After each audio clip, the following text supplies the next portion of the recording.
All right. All right.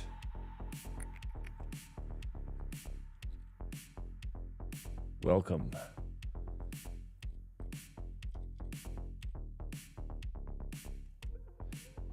Let's get into this.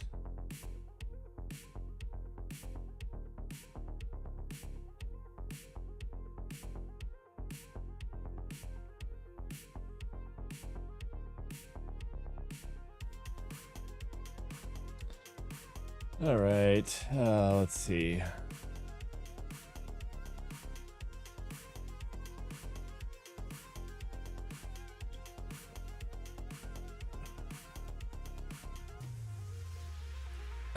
Okay.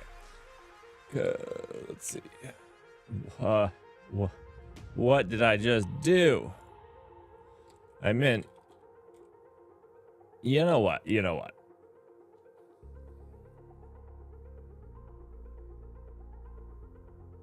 Should we try Zed?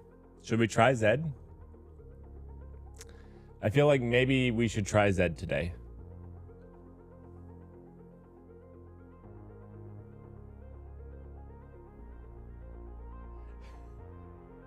Russell. Yeah, I've been avoiding this shot. Look, I'm in a temporary place. Hopefully, only for a few months. Hopefully. I don't even know how I'm going to do, like, my main channel videos. Like, I have a video ready to record, and I don't know how to record it at this point. So I don't know whether to embrace it and just, like, take down the blanket, the packing blanket, or just keep it, keep the aspect ratio like this. See? Okay, Russell, not even going to joke with you. Tomorrow, I'm going to look at a maple farm. Just, I knew that I would never live that down with you. 100%, a very small maple farm.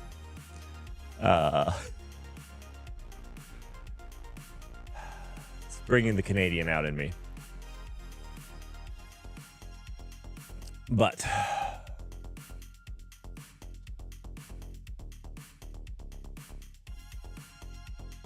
no, I meant like land-wise, small land-wise,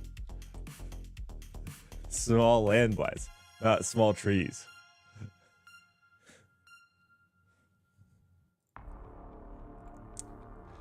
All right.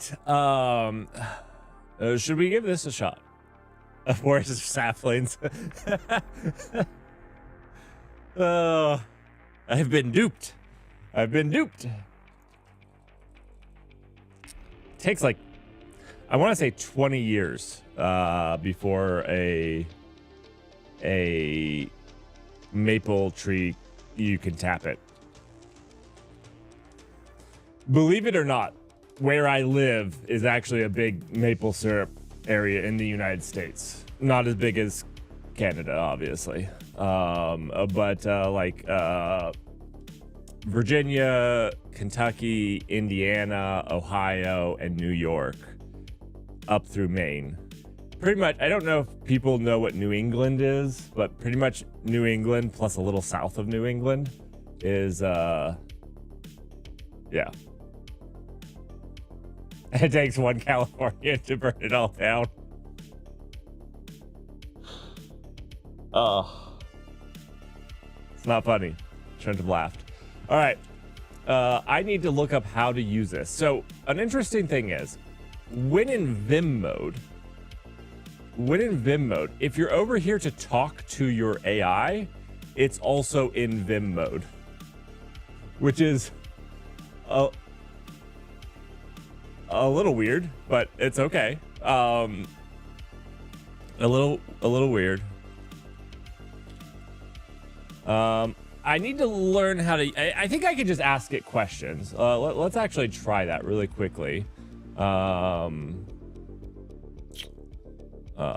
we were in file. Let's just ask it some questions just to see if we can do that.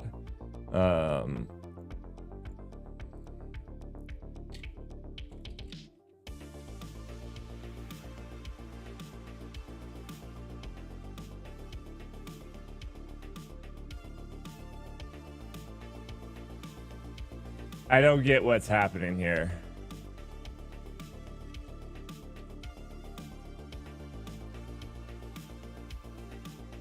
How do I, send is control enter. Okay. So you can do multi-line in here, which is cool. Control, not shift? Yeah, it's control enter, okay.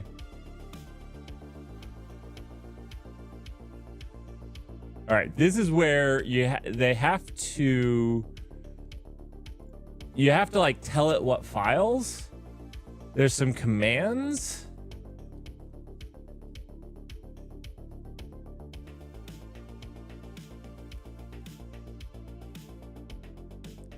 Where are your list of commands?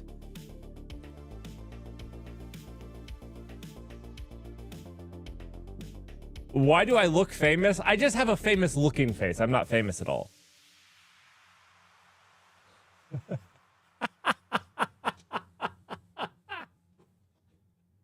I'm going to take that. I used to be famous, but I can't talk about it anymore. I used to be famous.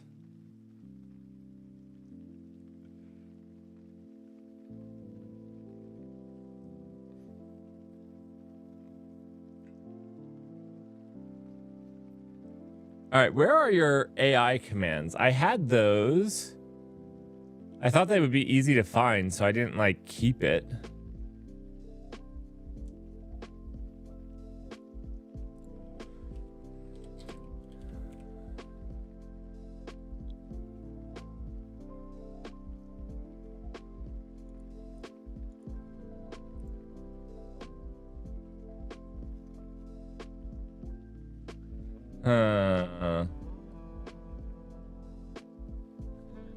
I thought it was in this announcement blog post because I thought that's what I showed you guys.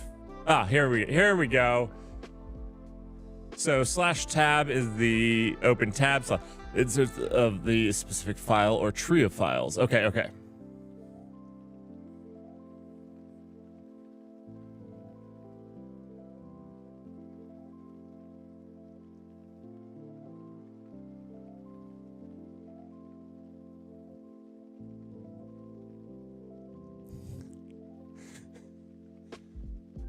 What's up, everybody? How is everyone doing? First time chatter, somewhat interesting frog. I hope you live up to your name. I hope you're somewhat interesting. I'm sure that you are. Since you're here. Okay, so let's try this. Okay. Yeah, you didn't know what was there. This didn't scroll with it. That's mildly annoying. So let's do tab. Oh, that's nice. It has like actual completion. Tab. Yeah, let's do that. Oh, it's all open tabs, not just the one that I'm on. Okay, this is the one that I'm on. That's all of them. That's not what I meant at all. Okay, can I delete one of these? Can I delete all of them? I want to delete all of these. All right, what is wrong with this file? Let's try it again. Oh yeah, wait, control enter.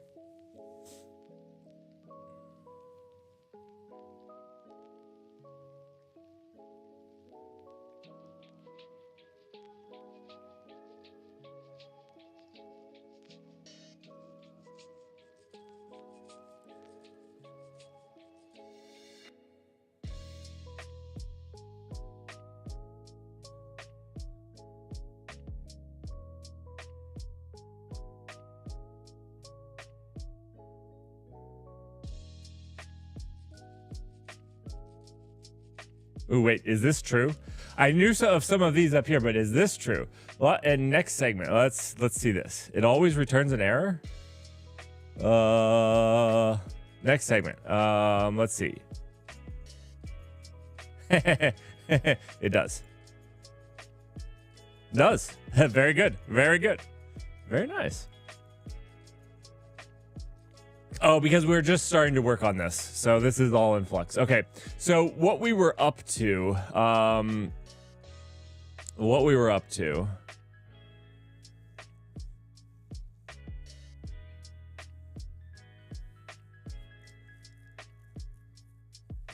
Good. Light themes are harder to find. You can find something like the Solarized. I don't love those types of themes, but yeah, you can. But yeah, they're not as many. Let's look up Obsidian. Let's quickly hide my screen. Yeah, that's what I was worried about. All right.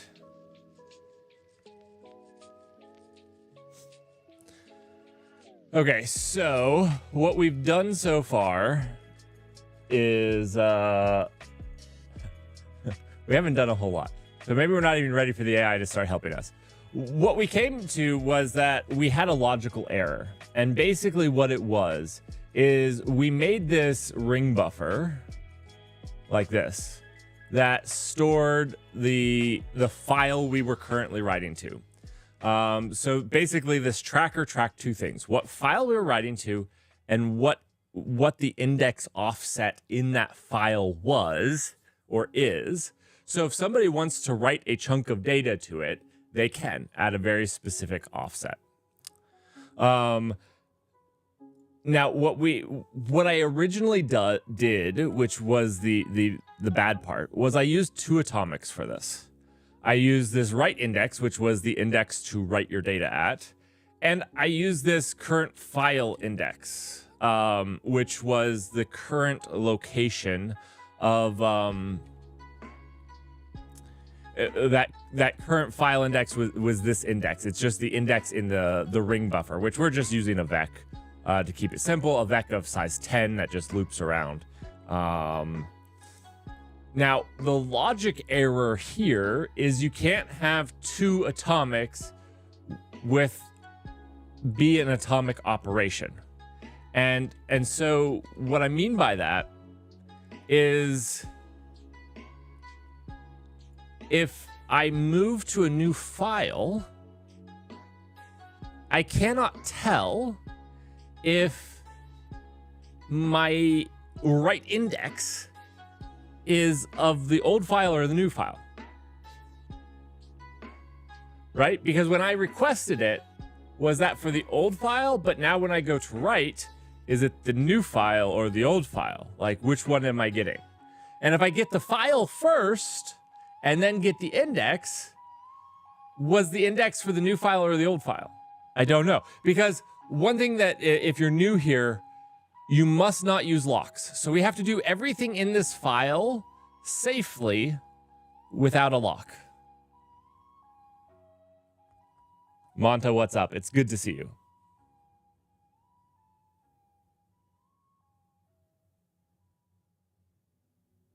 You think I have an echo?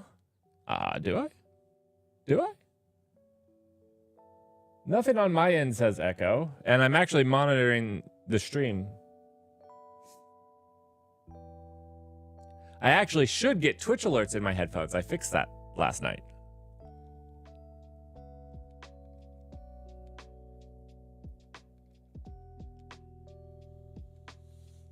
Here, let me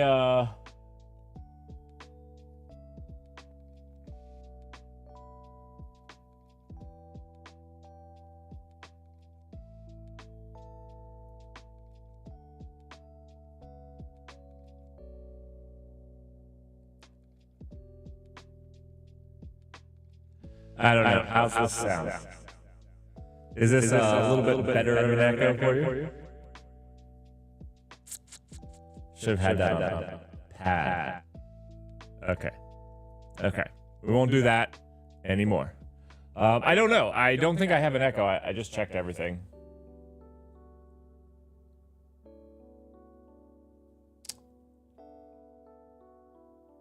Try refreshing. Oh, wait.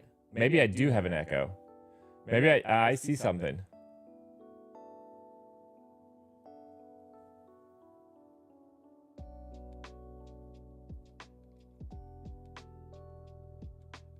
I think you're right. I think you're right. Watch this. I'm going to fix it. Is the echo fixed? Is it fixed now?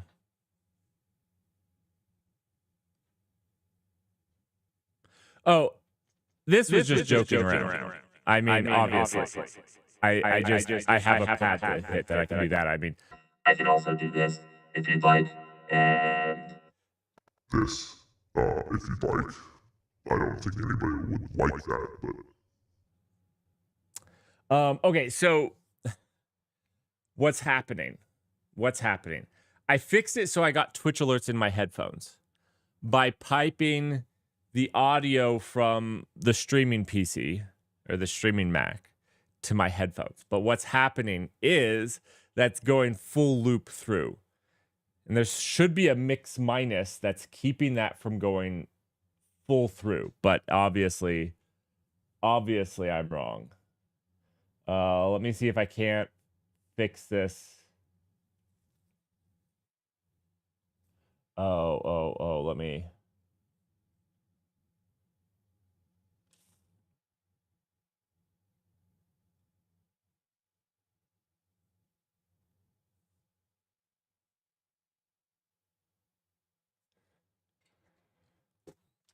Give me just a second. Let's I'm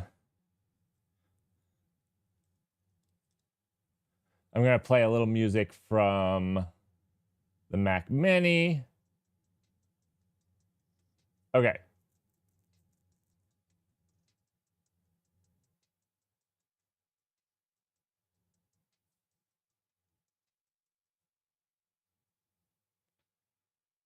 We heard that, which is good. Good.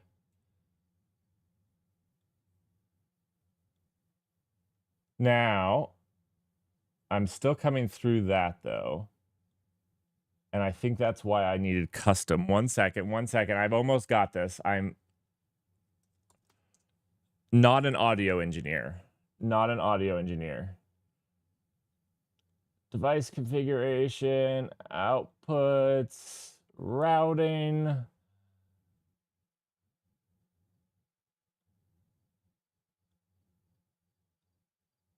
Custom. Done. All right. Now we're cooking. Now, not only should I get, let's see. Did I mute that? Oh, I muted that in OBS. All right, now you have music. You don't have echo. I should also get Twitch alerts. I just messed up a little key factor. We're good. Sorry about that. I keep getting frustrated by not hearing my Twitch alerts, so I wanted to fix that.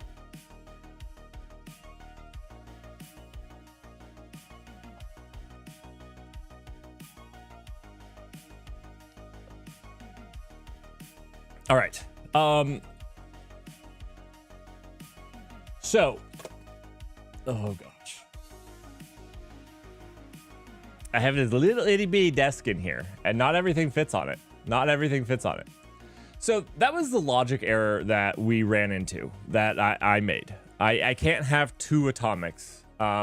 So there was one solution for this, which was basically making a union of these two, because this index goes from 1 to 10. It actually takes out very little data, and then the buffer size can have the rest of the data. So I think that's actually what I'm going to try to do.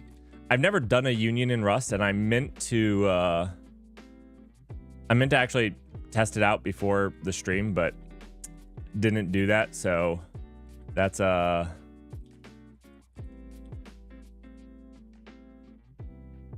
it has a U size, but it doesn't have a yeah, it does have a U64. It does too.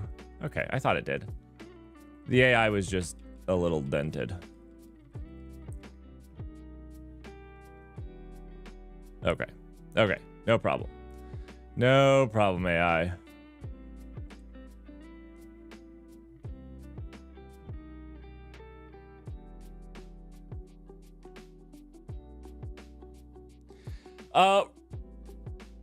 Russell, pretty much one atomic with bit shifting, right? I mean, it's going to have 2 bits of data just in different sections. I'm going to try to do it nicely with a union. We could just do it manually with bit shifting.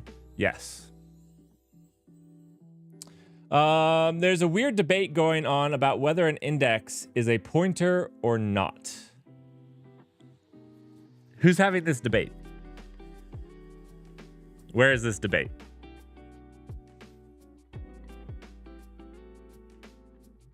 The word index is overloaded, super overloaded.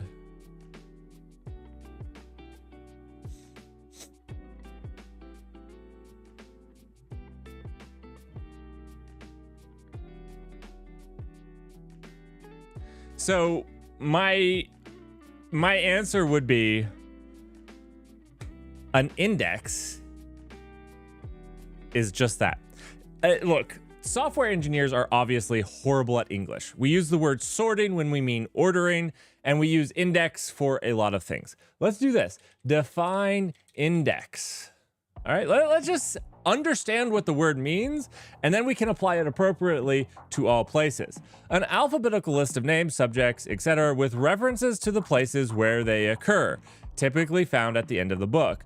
An indicator, sign, or measure of something.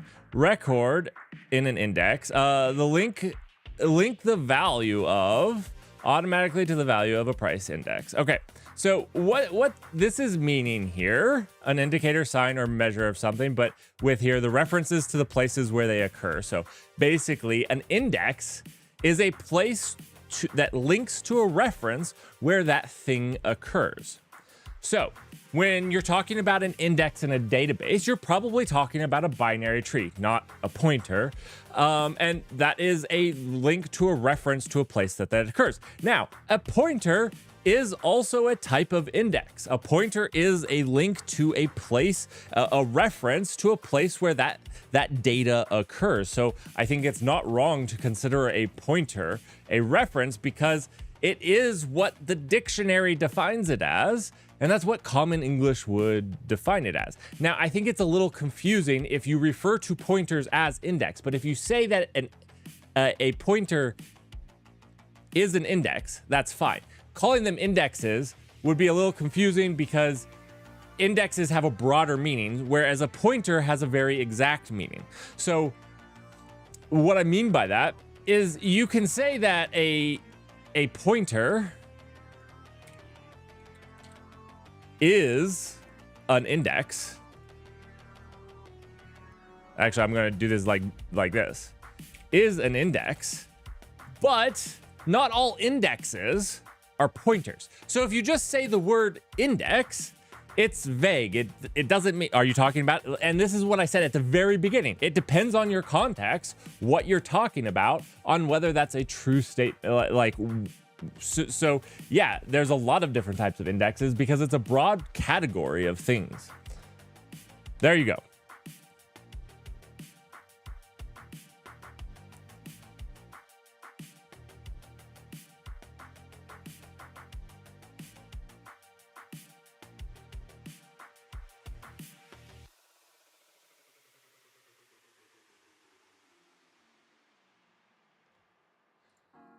I think a pointer is a type of index. It's an index in memory, dude. Like 100%. Like, again, I would never talk about, oh, let's go find that index because it's not precise. People don't know exactly, and precision is important. So I'd always refer to a pointer as a pointer because that tells people what type of index I'm talking about personally, which I think is important. All right, let's do this. Let's ask the AI. Oh, come on. Oh, what is this? Holy, wait, what is this button? Inline assistant. Ooh, okay. Okay,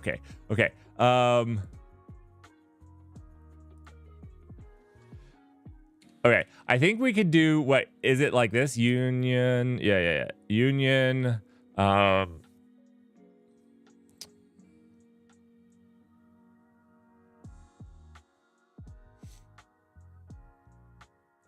Let's see. What are we going to name this union?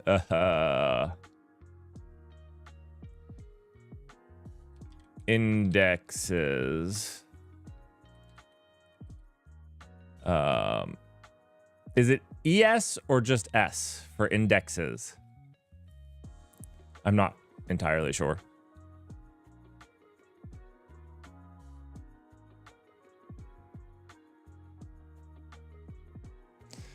The new GPT model. Okay. Let me clear something up, because I've seen so much misinformation on the new GPT model. It used to be where you would write a prompt,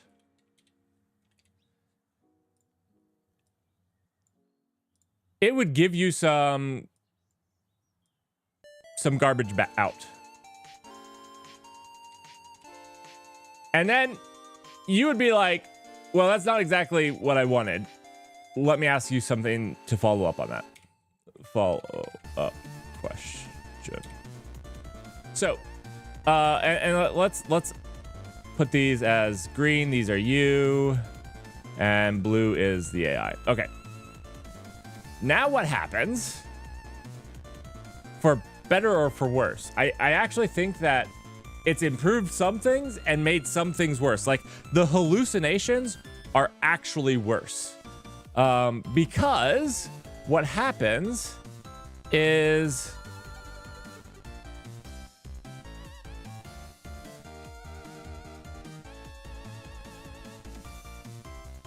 we want white arrows, please. There we go.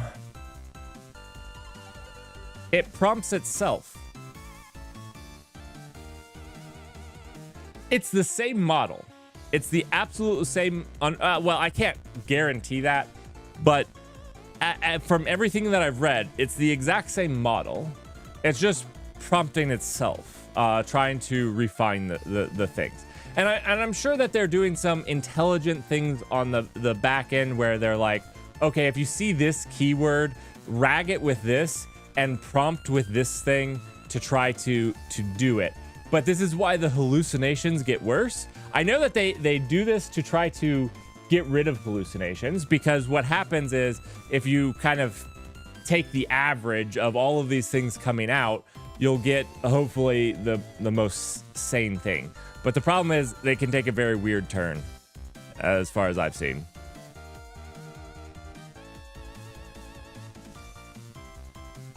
All right, so we have an indice here where we're going to have a we'll have the file index, and that's not going to be a U32. What? That could be a U8. Yeah. Wait, that could be a U4, right? Yeah. Is a U60 a thing? I don't think a U60 is a thing. Maybe a U4 isn't a thing. A U4 might not be a thing. Let's do 8. Yeah, okay, 8. Good. I don't think a U60 is a thing. We'll do a 32.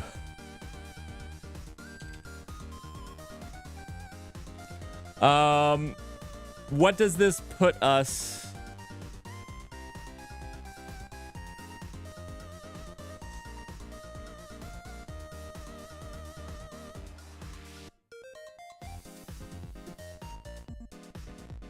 Oh, really, Apollo? I mean, that's effectively what Valgrind has been doing, right? It's statistical analysis.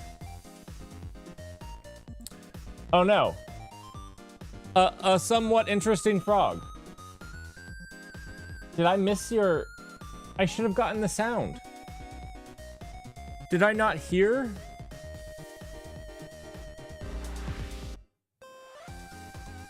I didn't hear your follow. I have no idea what happened. I'm so sorry.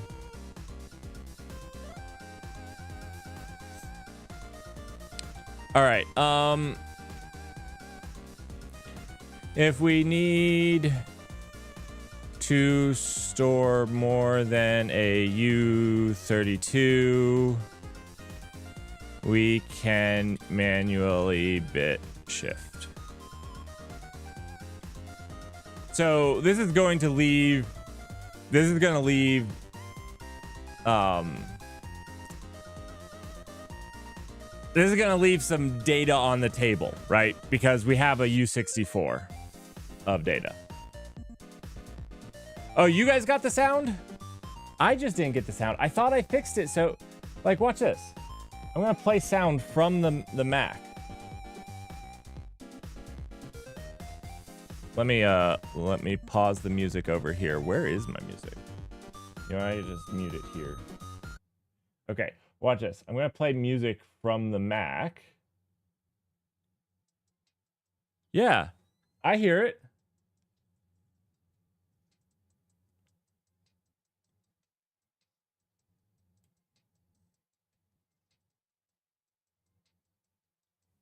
Oh gosh. You guys don't hear it anymore, do you? Now you guys aren't getting that audio. Okay, I'm gonna have to not try to quickly fix it. I'm gonna have to work on it later. Because now I don't think that you guys are gonna get Twitch alerts. The sound. My bad.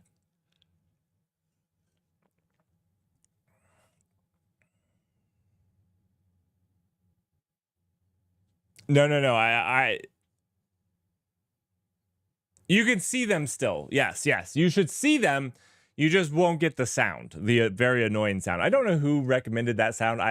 It is annoying sound.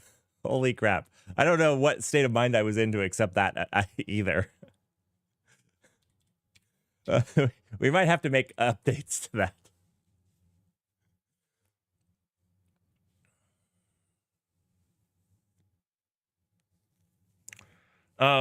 It has to do with... So now that computer goes to this, but it doesn't go to the stream output. So I gotta get it also piped to the stream output. And what I have to do is make sure that that computer's input doesn't get put out through the output, because then that's where you guys get the echo.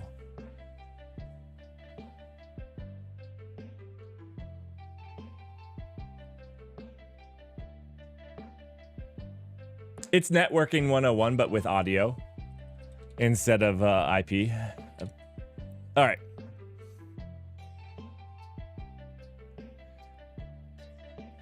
Okay, so now what I want to do is I want to do this and then AI assistant. I would like to parse this union from a U64. Please.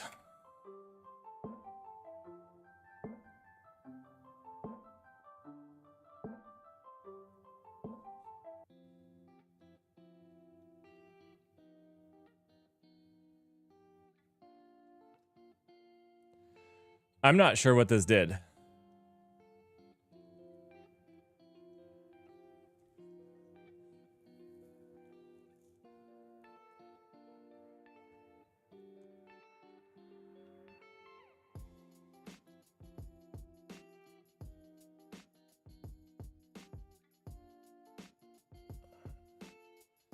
This isn't how this works, right?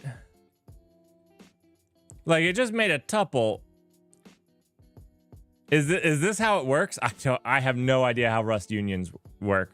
Rust unions. My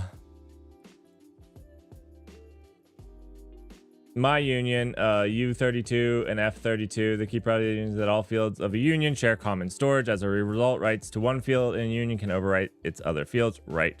The size of a union is determined by the size of its largest field. The union types. Okay, so this should work. This should work. Yeah. Okay. Let's try this. Wait, is there not a U4? Is there not a U4? I feel like there should be a U4. It was erroring, right? Rust, what is it called? Primitives, thank you. Primitives. No, I want, no, there's, no. Here we go. Char. Should we do maybe we just do a U8. Maybe we just do a U8. We'll be fine.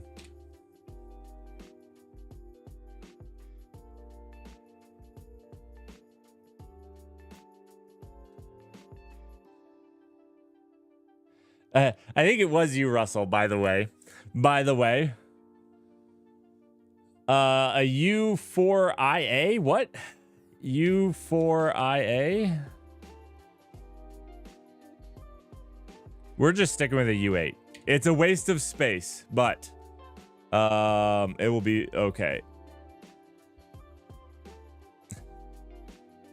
Also U24 doesn't exist. So is this going to get us in trouble? We need to do we need to do something like we don't need the rest of this, right? Like this is a wasted data again, which I understand. We only want the first two parts, so we'll just leave that out because they share the same space. Perfect. Okay.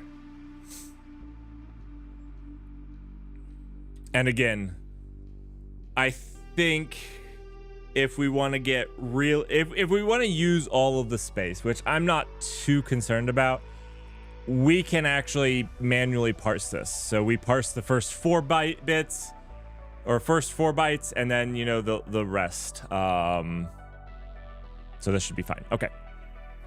Now we can go back to here.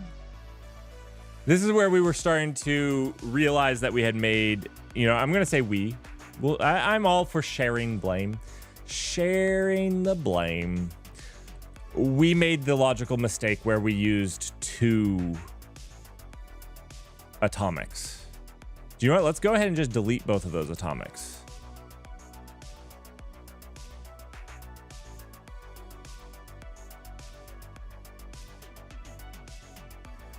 This is going to make things tricky, right? This is going to make things tricky. So we'll get rid of that one and this one. Done.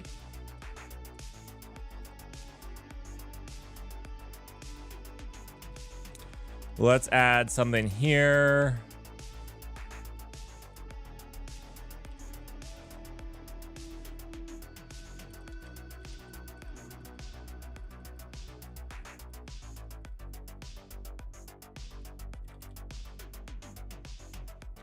All right, looks good. Can't share the blame with Git.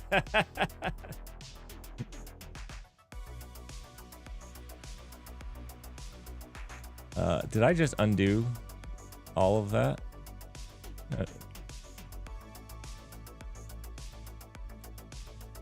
Okay, whatever. This is a file. All right. This is going to make things trickier, right? Oh, this hurts. This hurts. Do you know why this makes things tricky? Is because we have to do things like this. We're doing fetch ads, right? How?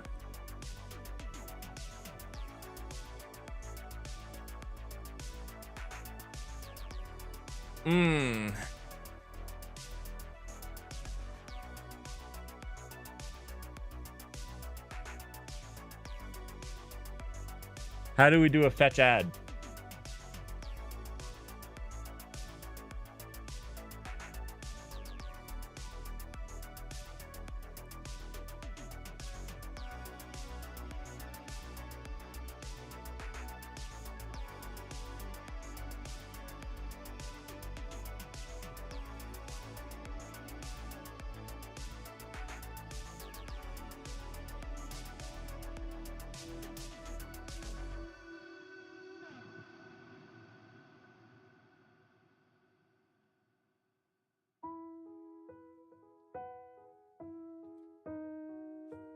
Okay, I hate to say this.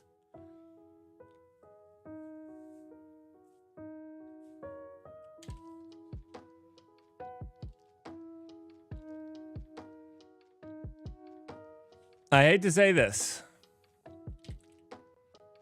Welcome to my dungeon.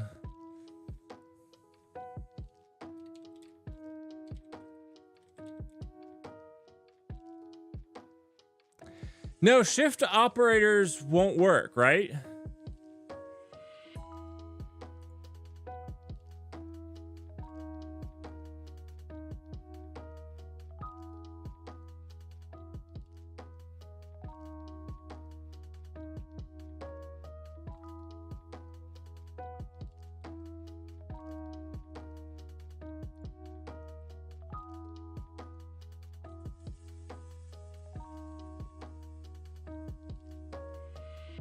I can't even do shift operators because the thing is I have to do it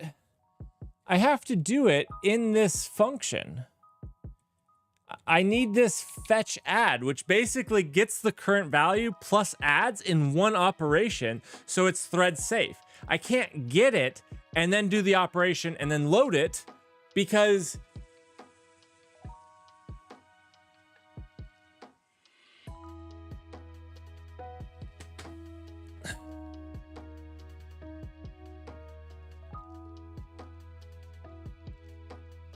that's not one operation.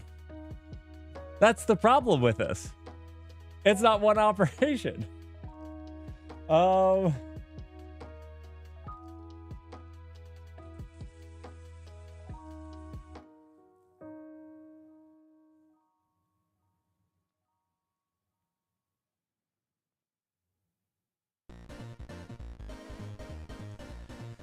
There's not a shift.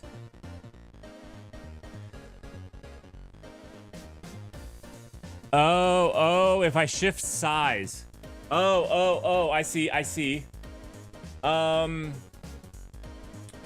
this is gnarly. This is gnarly. Because I need to make this the right thing to add, right? Right? Do we need to write a little experiment app to understand this and make sure that we're doing this all right? Thank you, Russell. Thank you, Russell. Okay. So it depends on which section we're adding it to. Okay. We can do this. Let's do a demo app though, if you guys don't mind, because I always screw up bit shift. Just to be honest, every time I do bit shifting, I screw it up first, and this would be hard to test in here, and it'd be hard to see if I'm screwing it up.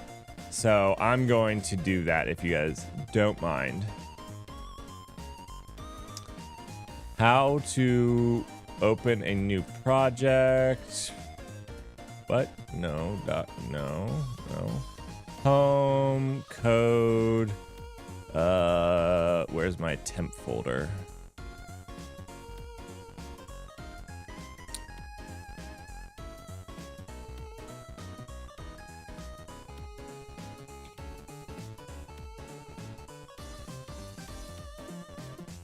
You know, I really should have.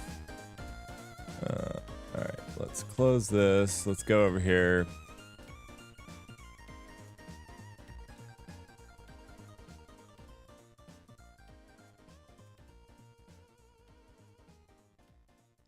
Did I do sifting bits? Well, whatever. Sifting bits at it. Bytes too. I meant whatever. I just screwed that all up. That's not the name I meant at all, but cargo init. Let's go. Okay. We should have some stuff in here. We're just going to recreate some of this. So union index. We're going to have a U8. Let's say file U8. And then this is going to be the byte offset. And oh, actually, you know what? Dumb. This is supposed to be a yeah, like that. Thank you. The AI knew. The AI knew what I was trying. The AI knew, and I did not. Okay.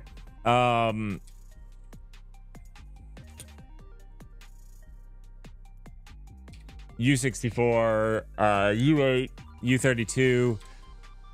That's what we're doing. Now, what we need to do is do it with the atomics. Okay, so we need the atomics here.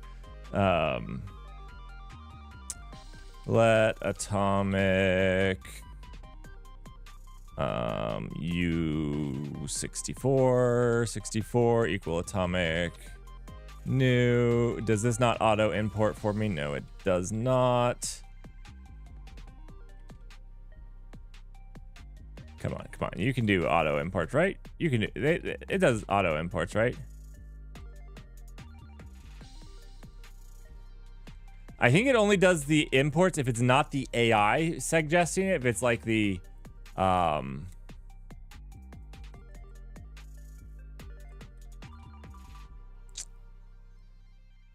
think it's only if it's all right, well, there should be a way to just have this import it.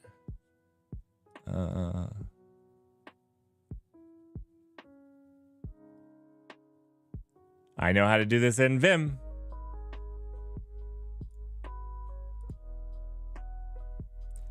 Just import it.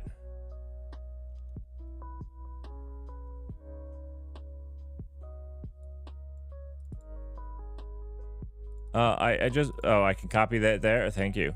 Thank you. Okay. You were not helpful at all. Oh my goodness, you copied the whole message. Okay, how do I get this window off? I don't. Okay, I'm going back to Vim. Thank you. Thank you for, don't save. You're useless. I don't know what buttons I was pressing wrong.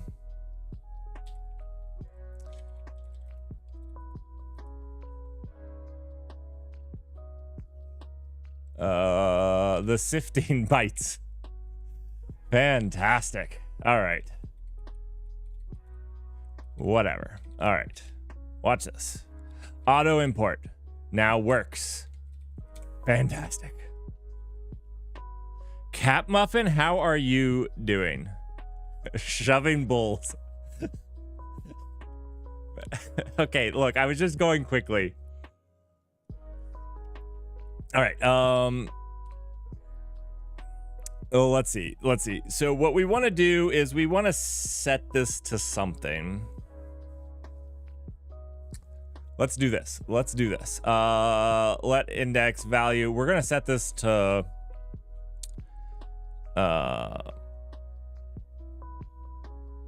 ooh, actually, you know what I want? You know what I want? I don't have it up anymore.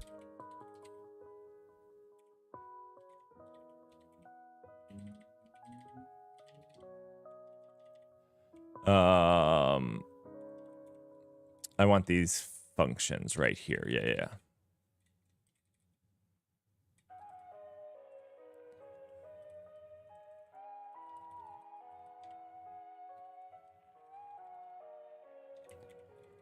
All right.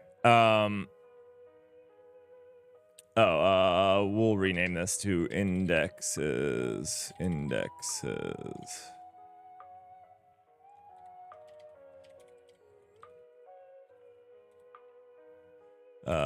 Okay.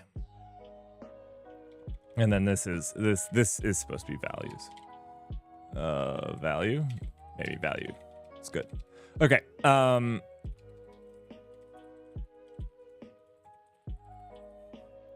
Okay. So what we can do here then is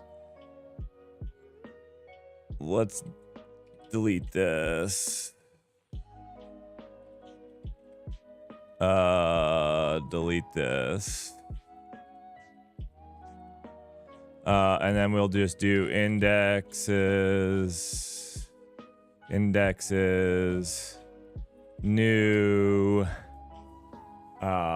We'll just give it. We'll do from 0. We'll do from 0, and then what we're going to do is, you know what? We'll do mute.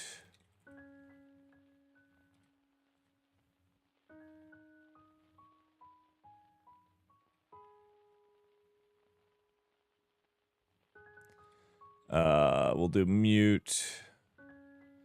And then we're going to do something like function set file index. Beautiful.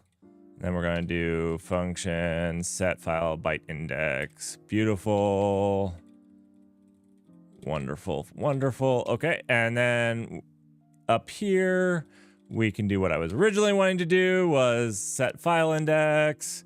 Fantastic. Set byte index to, I don't know, something larger. Okay. Now we're going to store this. Fantastic. We're not going to use relax. We're going to use the sequential. Sequential. Okay.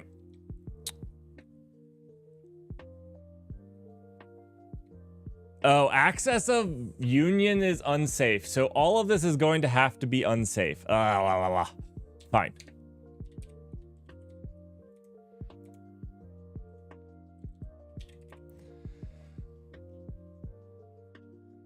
Dane, what's up? How are you? All right, so if this is unsafe, this is fine. Fine. I don't write a whole lot of unsafe. I didn't think unions were unsafe. I feel like if they give you this, and this is not unsafe, why is using it unsafe? How are you supposed to use it if you can't access it? I don't understand. How is it even unsafe, honestly? Like, how is reading that unsafe? I don't understand.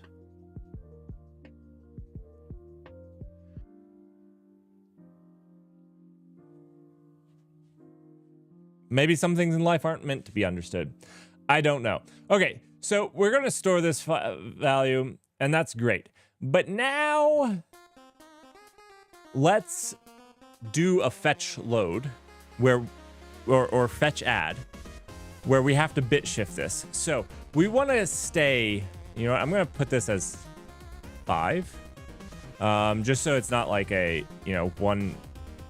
Anyways, we want to edit this number, not the other numbers. This will be unsafe.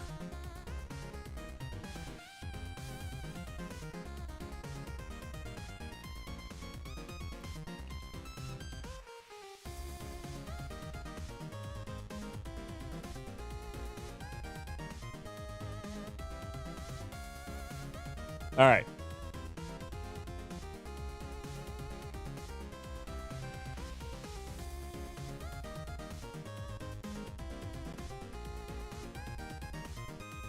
No breaks.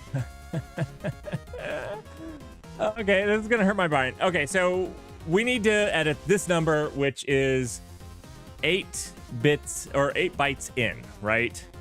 Because we have a U8 sitting in front of it. Let's actually make this easy. Let's do this. Let's make this 500. And then we want to make it 9,000. So we want to add 500 to it. So what we want to do is do a let value equal. You know what, everybody? I have to take this. I apologize. Give me a second.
Okay, I'm back. Sorry about that.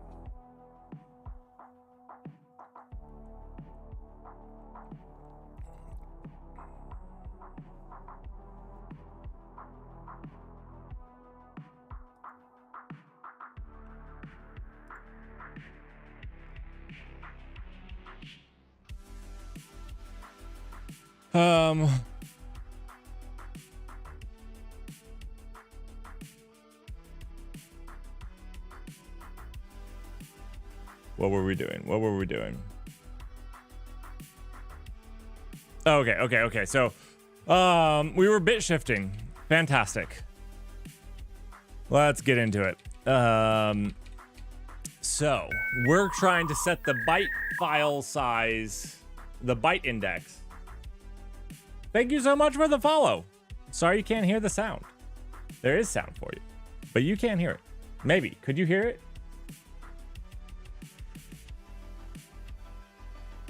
Perfect. Oh, is this a Herman Miller? No. This is what? This chair might be 12, 13 years old. Absolutely zero padding at this point for the behind. Let's see. It was made by a company called...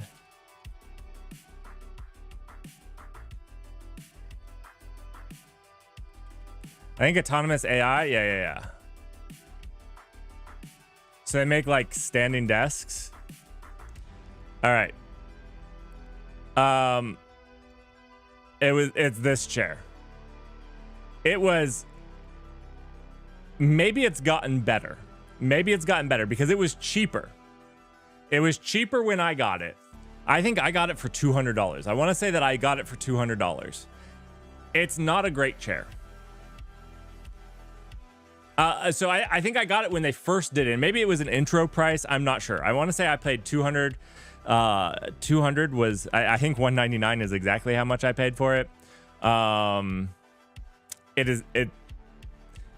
Hopefully they've made improvements. Now that being said, it is 12 years old. It wasn't a great chair in the first place. I don't like its back support. I don't like its headrest. It's worse now, 12 years later. I need to get a new chair, but they're so expensive, so I haven't.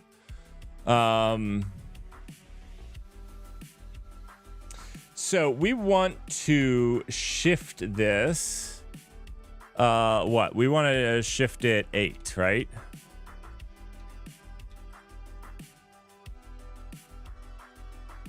And then we can do atomic U64.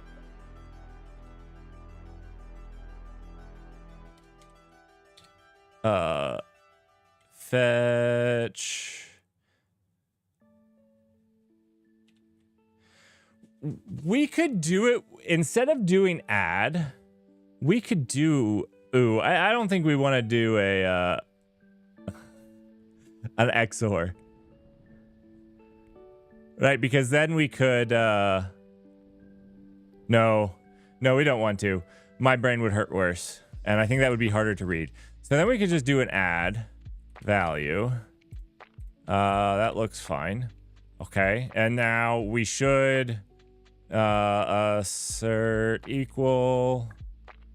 Let's see, a load, and this should be, what, 9,000, right? That's what we were shooting for.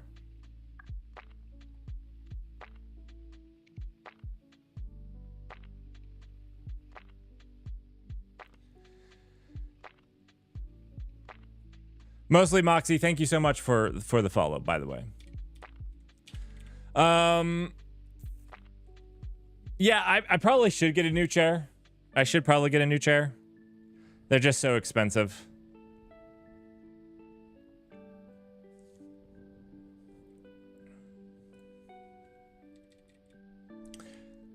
Okay, let's run this, right?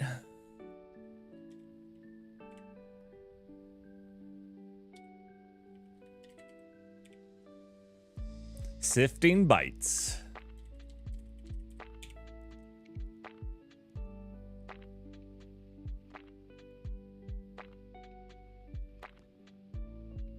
It didn't tell me what it didn't tell me what it was.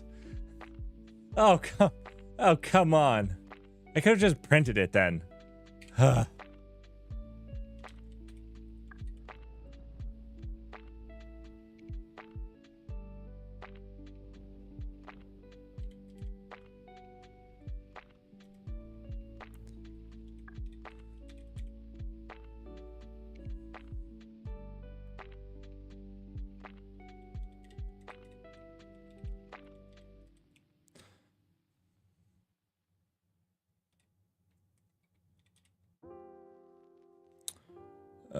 Let's see.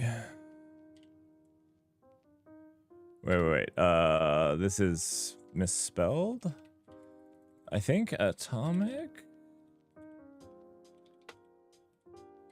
We'll get rid of that since that didn't help me.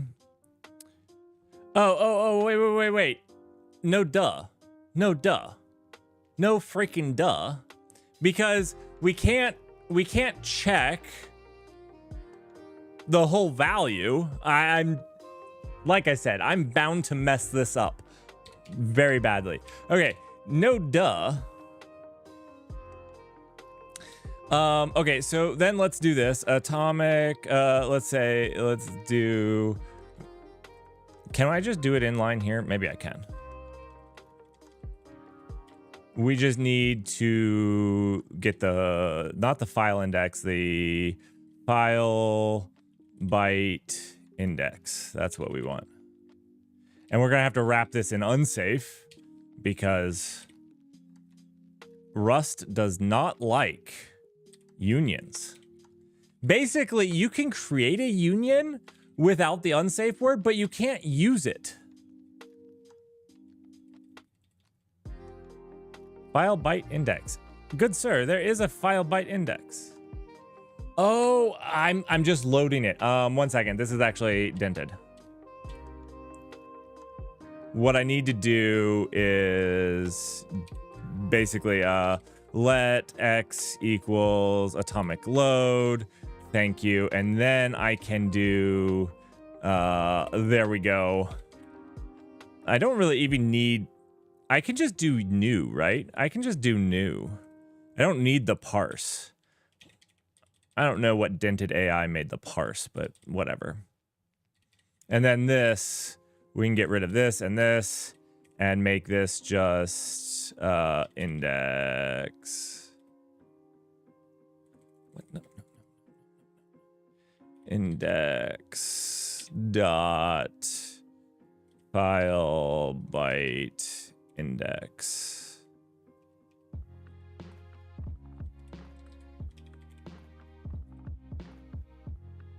Okay.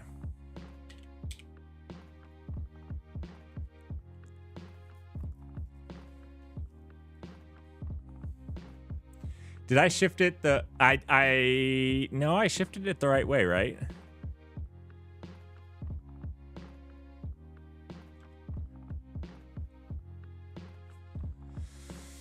I done messed it up. Okay, file. Let's do file index here. We'll just. I'm guessing that I screwed it up. That's all we can guess. Byte index.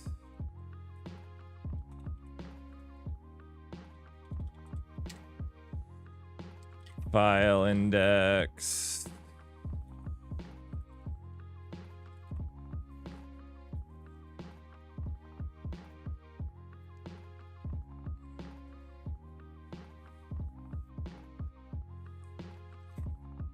Right. That's what I'm saying.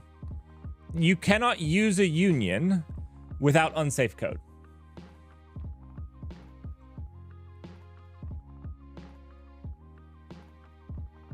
That was my only point.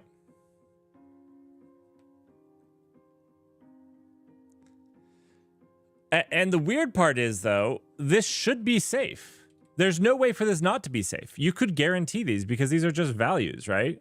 These are just primitives.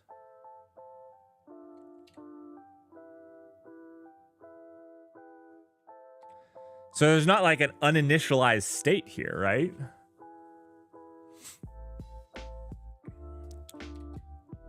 Unless if I'm missing something. Okay, so I'm obviously way off. Way off here.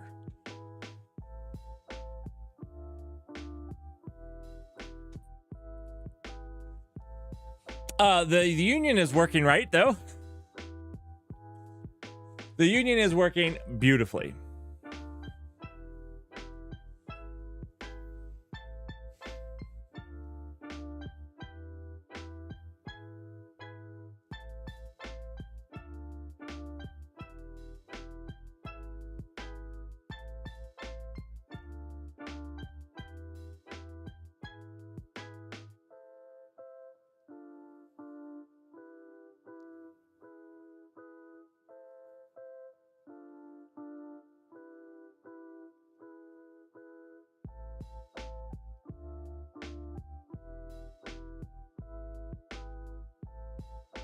Might need to. Oh, okay. Maybe that will do it.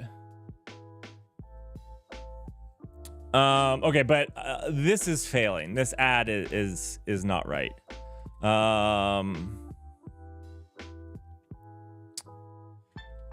Let's do this.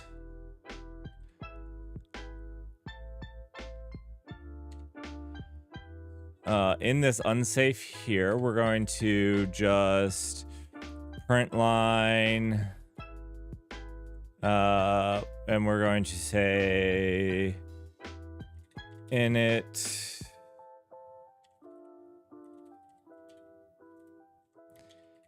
and then we're going to take this and put it down here and do initial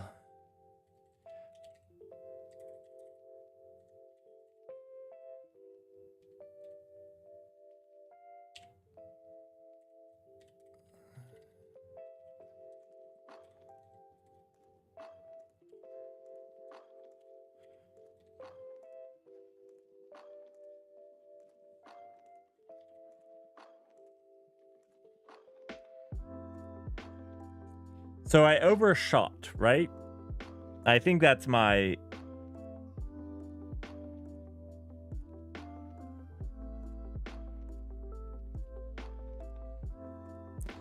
I'm a dum-dum. I'm a dum-dum, right?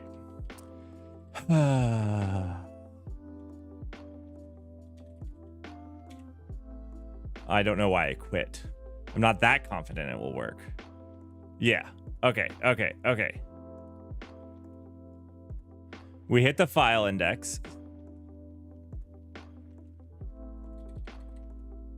Did I shift the wrong way? I thought that this was a shift. I need to write this down in binary.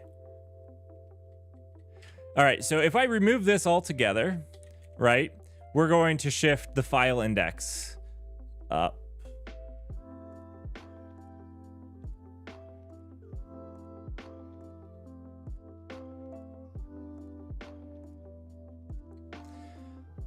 Because, right, we're here. And so we added 500 to here, right? And so we're shifting this way.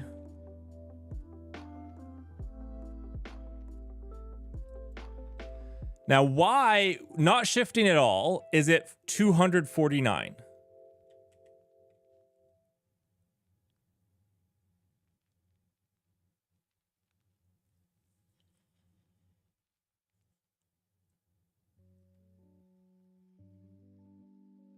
It added it correctly, as far as I understand.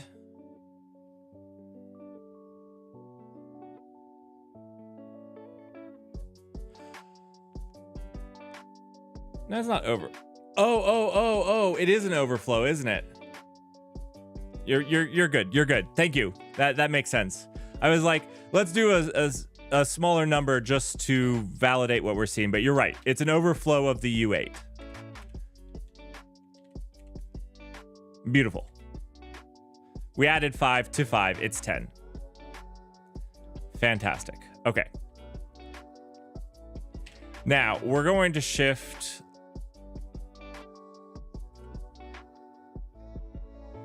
by... I thought it was 8. But wait.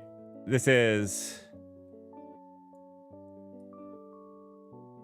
Oh, no, because this is, okay, so 2. We got to shift 2 over, right? Okay. We'll shift 2 over. Sorry, this is why I have to do this. All right, so now we're shifting to 25, but still not affecting the byte index. Because this is 2.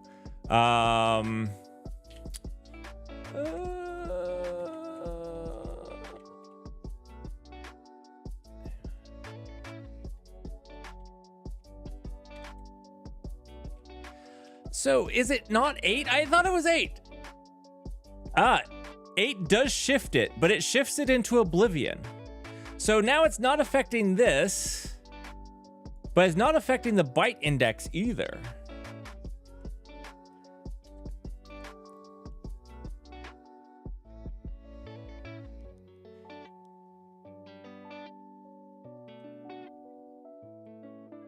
Does that mean that I have to pad out the rest of this? Let's do that. Maybe I need to do this. U8.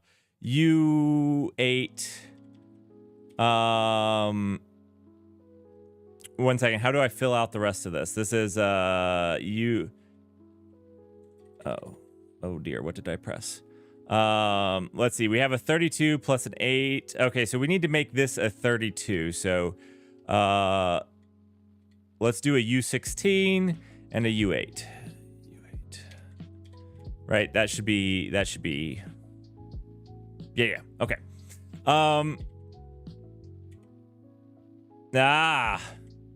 So it was, oh, no.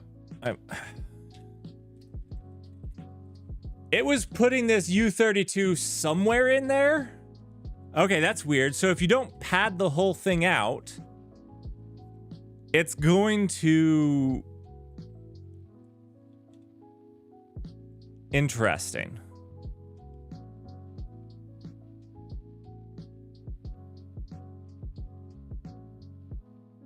I can't use 2 I32s, right? I can make this an I8. There's not 32 here. Okay. I forgot about this. I think you're right, maybe. Let's do that. Oh, look at the AI's already wanting it.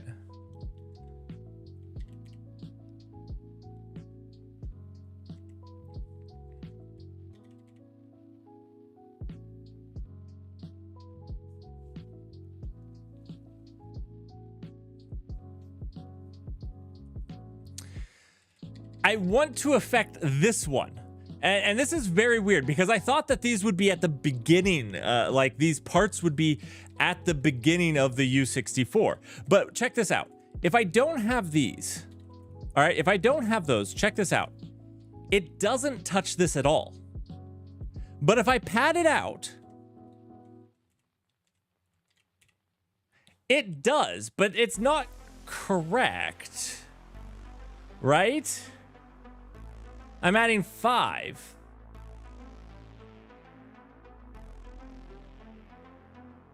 I mean, unless if I just overshifted it, but I'm shifting 8, right? 8 is the right number to shift because I have a U8 in front of it.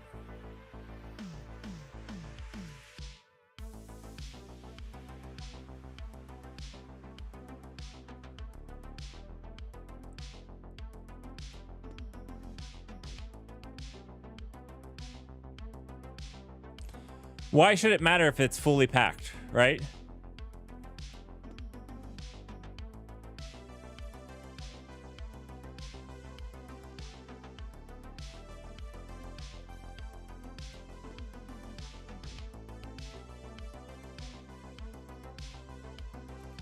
I mean, we can... Should print the hex till it works. Oh, gosh. I am trying to understand this.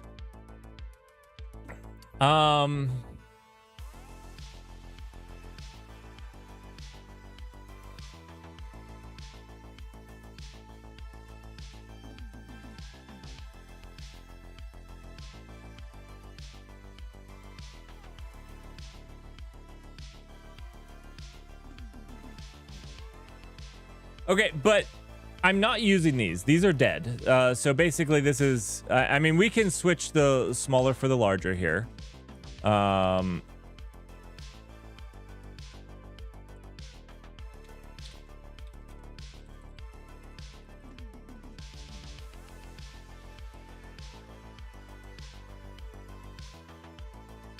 That's not a problem.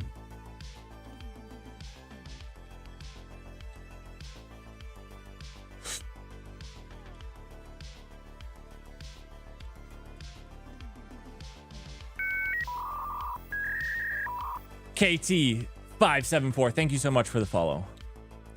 I'm obviously misunderstanding something here, though.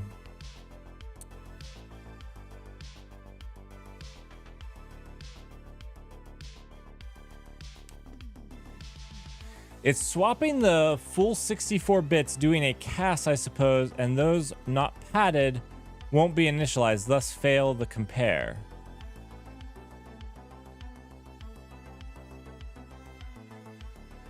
I'm not comparing these last ones.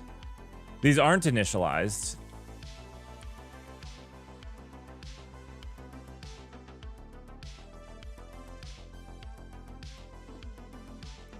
I mean, we can put the...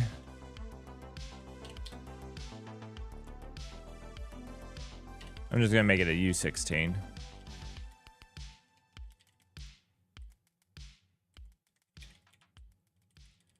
And then this will be part 3.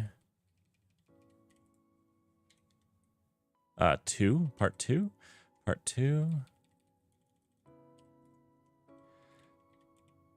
I don't love this because it's now segregated our memory. I'm not comparing the full 64 bytes though. I'm comparing just the bits that I want.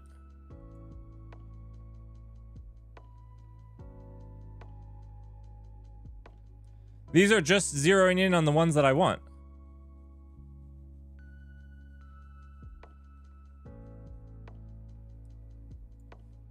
See?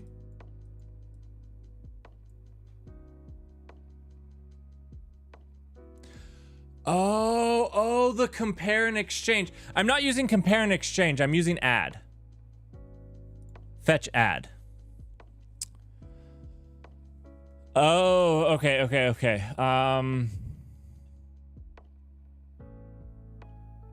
So the whole thing should be initialized because I initialize it to 0, the whole value. So all of these are initialized.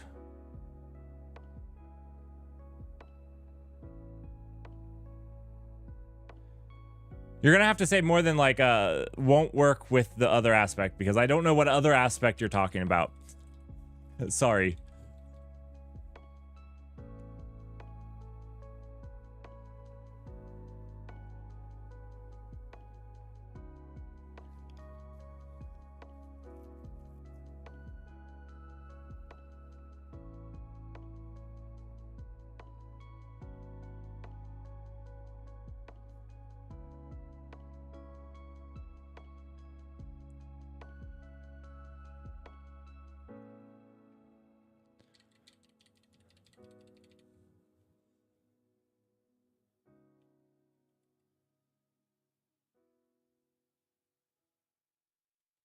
So now the original creator 518 trying to use a union in Rust, which has been proven a little bit more difficult than I thought.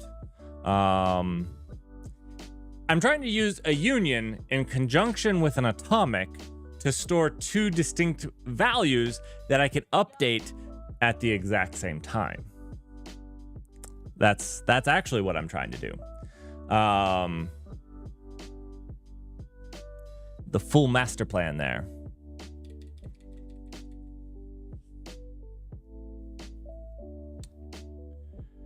Which is going about as well as I can expect.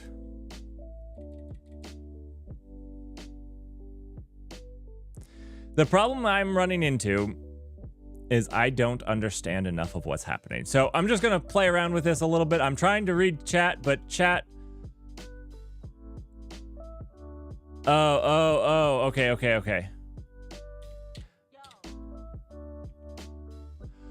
Oh. Can I just do packed? Reference to packed field is unaligned. Packed structs are only aligned. Okay, let's not do that. Let's not do that. Let's do the align 8.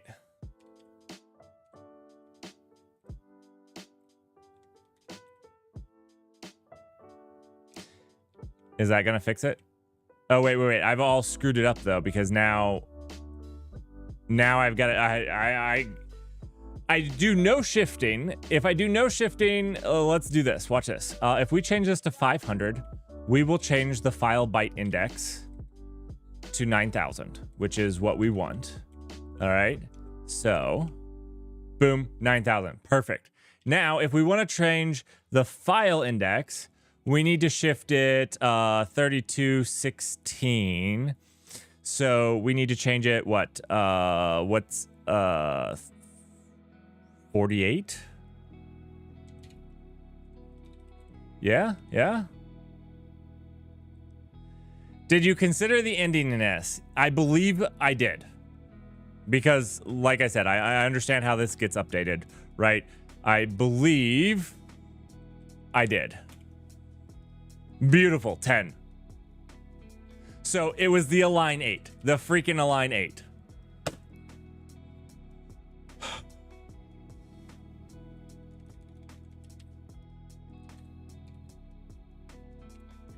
Now, what this obviously shows is I have no idea how a union aligns data without the align 8 on.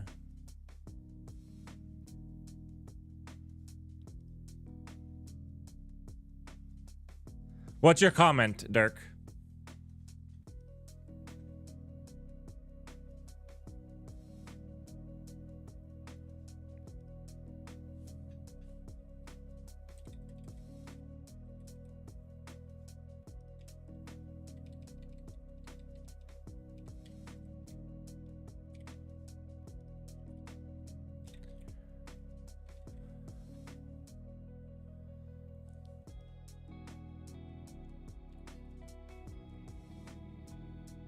All right, what I want to see is I want to print both. I want to print the hex representation of both of these, right? They should be not the same, right? So let's do that. I don't know how to print the hex representation of these two things. I'm going to figure that out though. So no align, and we're going to give these both a value of 5,000. And then let index align new 5,000. Okay. We could also just do the same here like this. Just to make sure everything is the exact same. Done. Now we need to actually Rust print hex.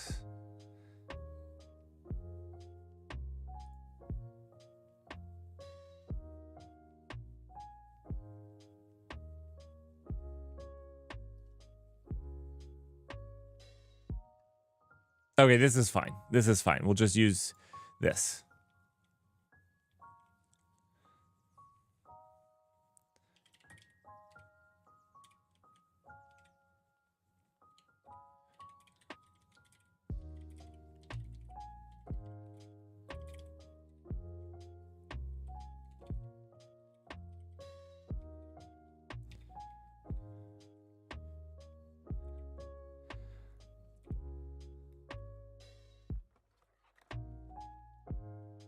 No, we just want to print the actual things, the index align, index no align, and we want to use X, right?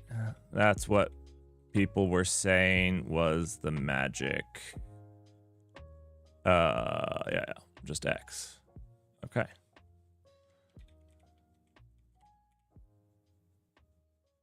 Did not like it.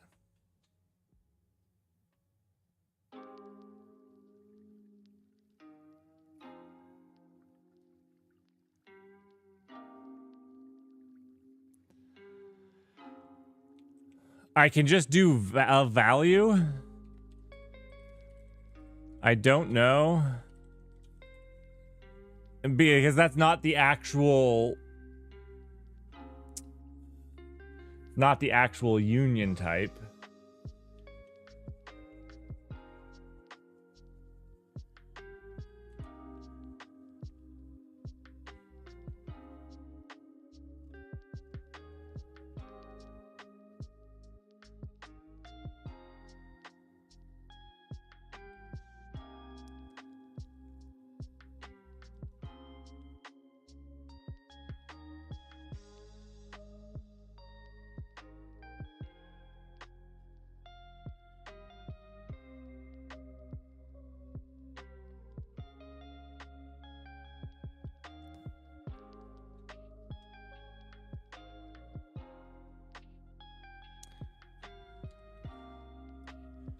Rust, print, byte, representation of struct.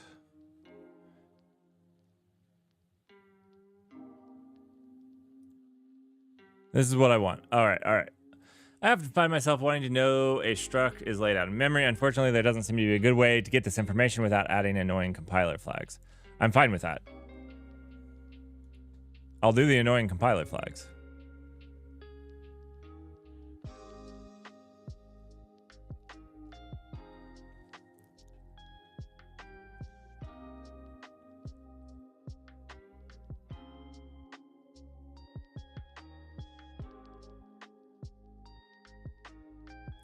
I'm not worried about this type size.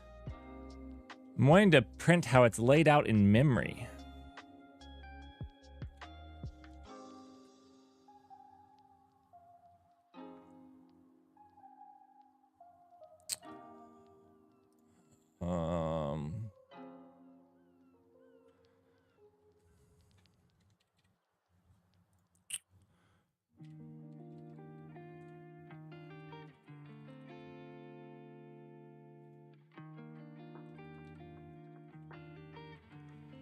I don't think this is what I want. Yeah. It's not what I want at all.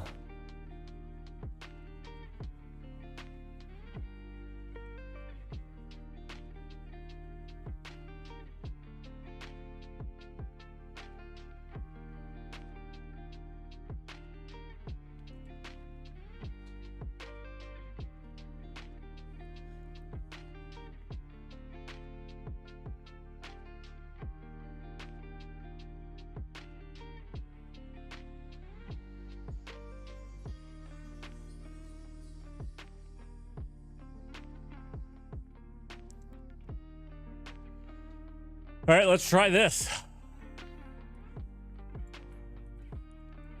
Let's try this.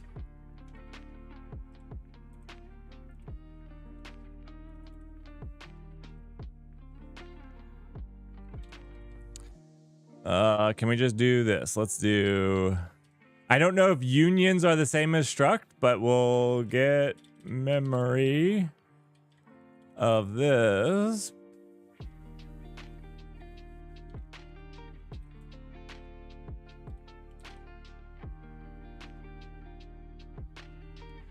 You know what? We don't even need this anymore, right?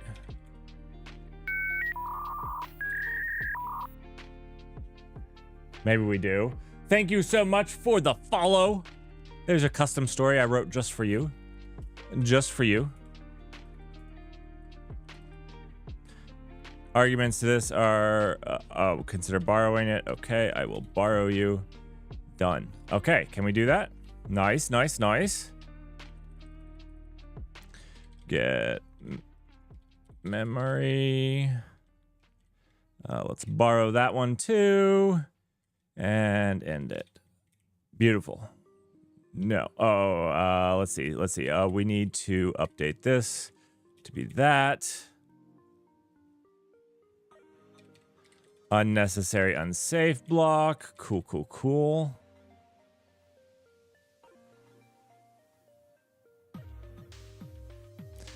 All right.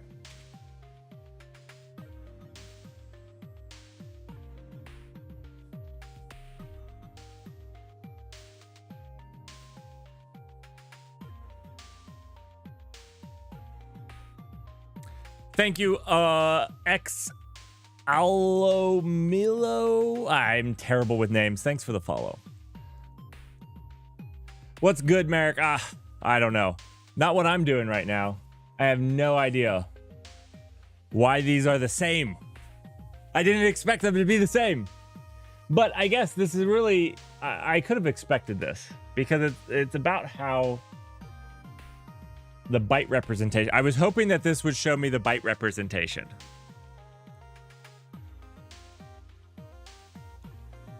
But this is the mem size of, so I don't think it is. I don't know how to, I guess we could get like a debugger tool in here, right?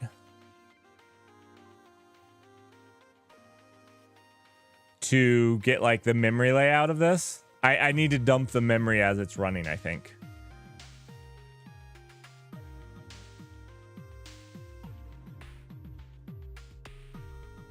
Okay.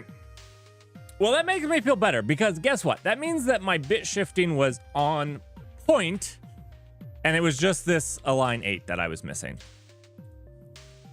I mean, not great, but...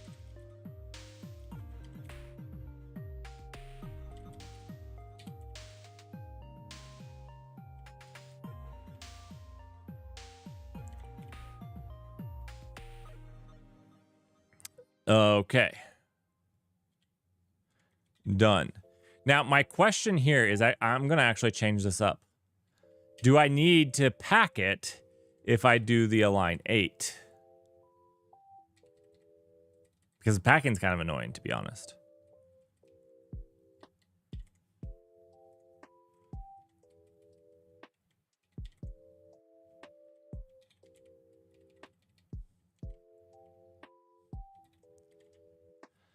We'll just...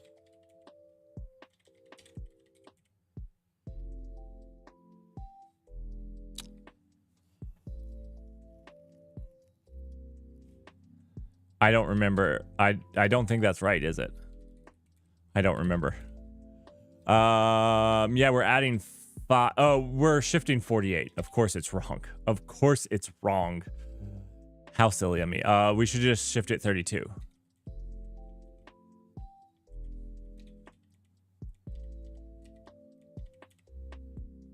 Yeah, beautiful. We no longer need to pack the stupid struct. Fantastic. Fantastic. This Zig user is what's good. Did you see that Zig article? Did you see that? Ooh, that was spicy. That was spicy. Check this out.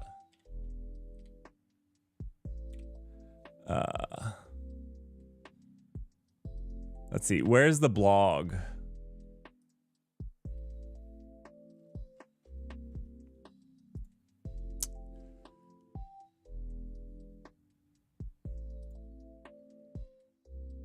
Ah, here we go. Here we go.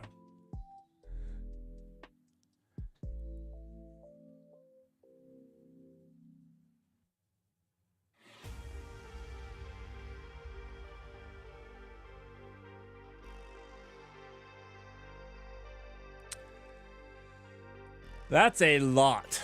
I did not realize this. 400,000? The Rust Foundation spends that on infrastructure costs? Whew. I'd hate to know what PyPy stores. How much is that? 85 terabytes? Oh gosh.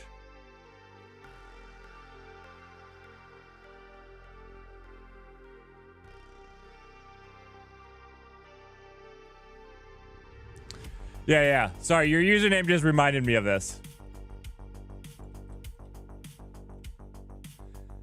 Basically, they just said, screw you, Amazon. You cost too much. They were only getting up to like $800 though.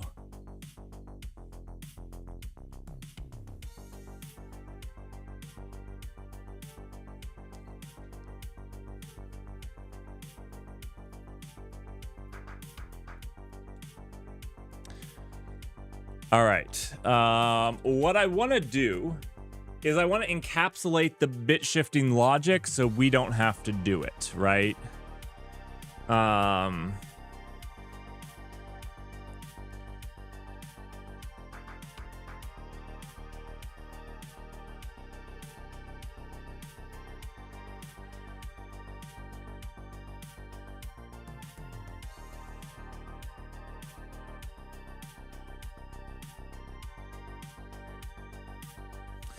So let's do that. That would be like here, function.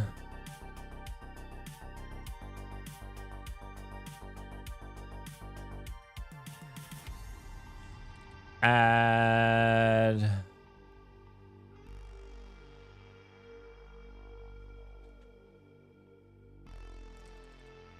We'll do file index add. And you know what? We might do this. We might do this.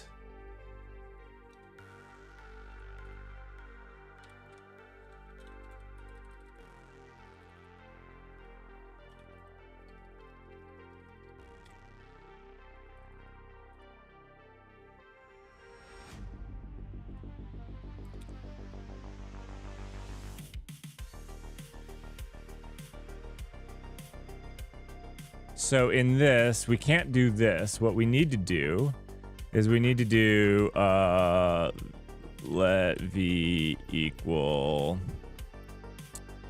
u8, and we need to shift this 32 times.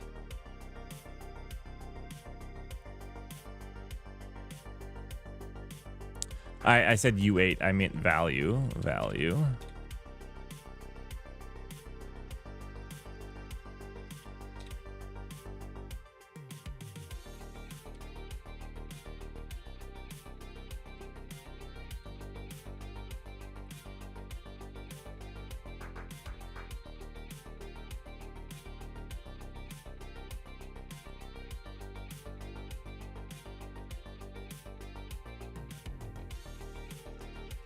I say only $700. It's a lot of money for what Zig hosts.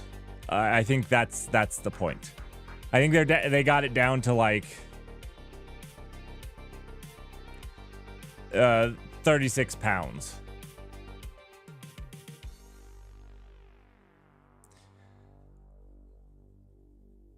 Now I think one of the things that they're relying on are the mirrors of Zig.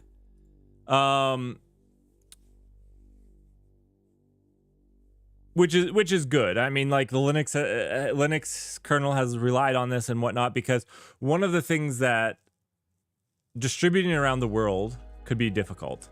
So, you know, this machine is somewhere in the world, and it's going to be super laggy for some people if it wasn't for the mirrors. So that's awesome. Also, a really good thing here that they call out is that is a lot of times we think, oh, we want like 5 nines. But how much does 5 nines cost you? And what is the cost to you if you're down? You know, do you lose $1 million a minute that you're down? If you do, it might be worth paying some engineers time to ensure that you have 4 or 5 nines of availability. If it doesn't cost you anything, then you probably shouldn't have tried to achieve it. It's a good call out. I liked it. All right.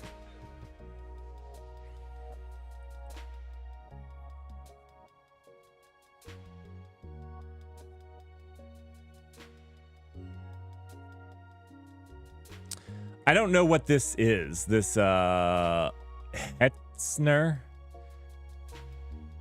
Never heard of it before.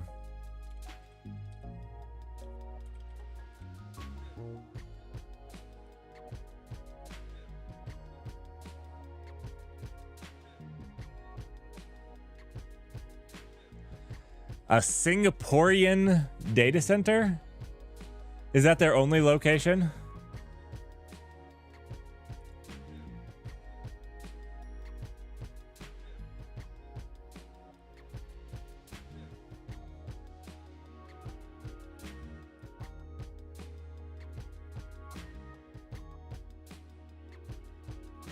Seems like it. Oh, Germany, not Singapore. Germany and Finland. Okay, okay. Interesting.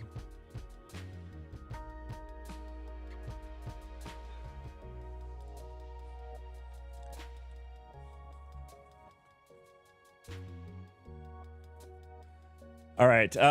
Let's see. We're going now. We don't need this, I don't think, anymore. I'm not entirely sure I understand how Rust packs memory. I need to read on that.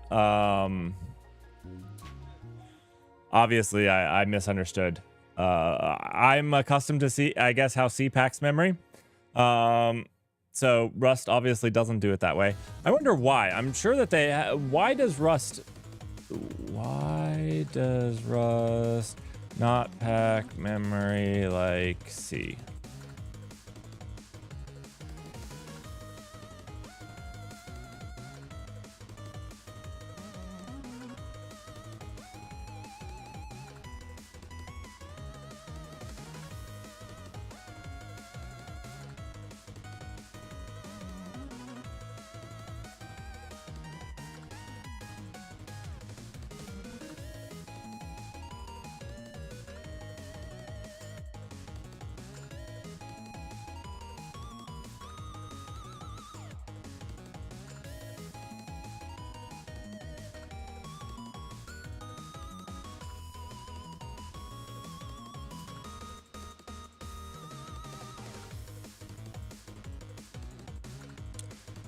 Okay, so it's just basically like proto buffers, dynamic packing.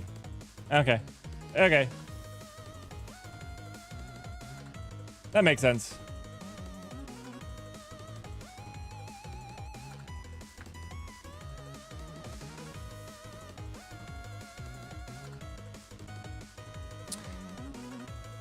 I have been using fly.io for a little bit, and I've been liking it. It's not for everybody, but yeah, I've been liking it.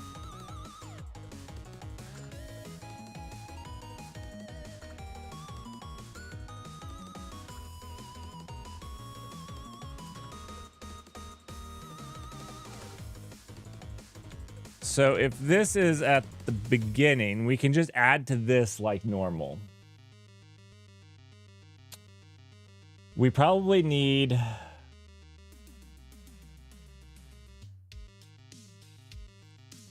I don't remember what this is. What is U32 max? U32 max.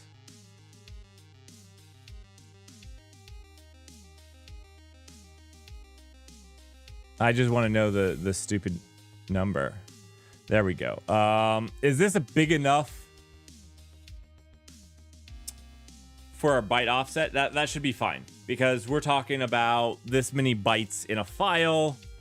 We're plenty good. Yeah.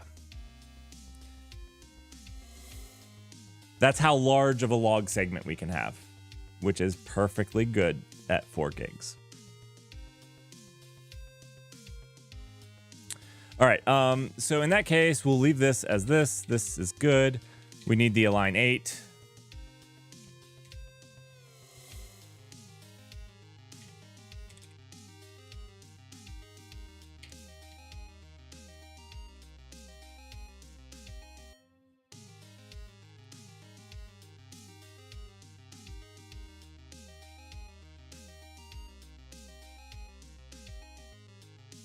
All right.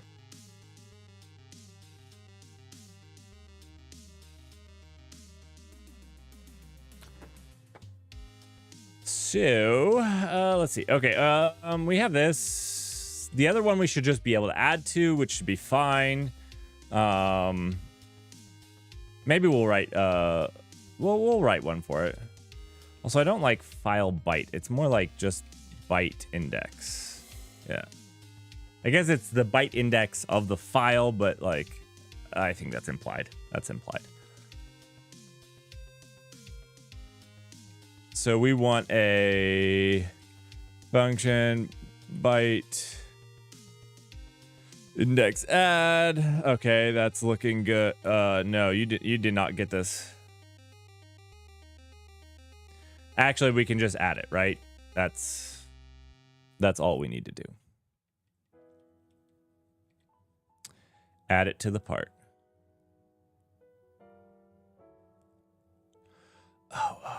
Oh, I'm a dum-dum. This doesn't need shifted. The reason we have to do the bit shifting is because we have to do it on the whole freaking number, right?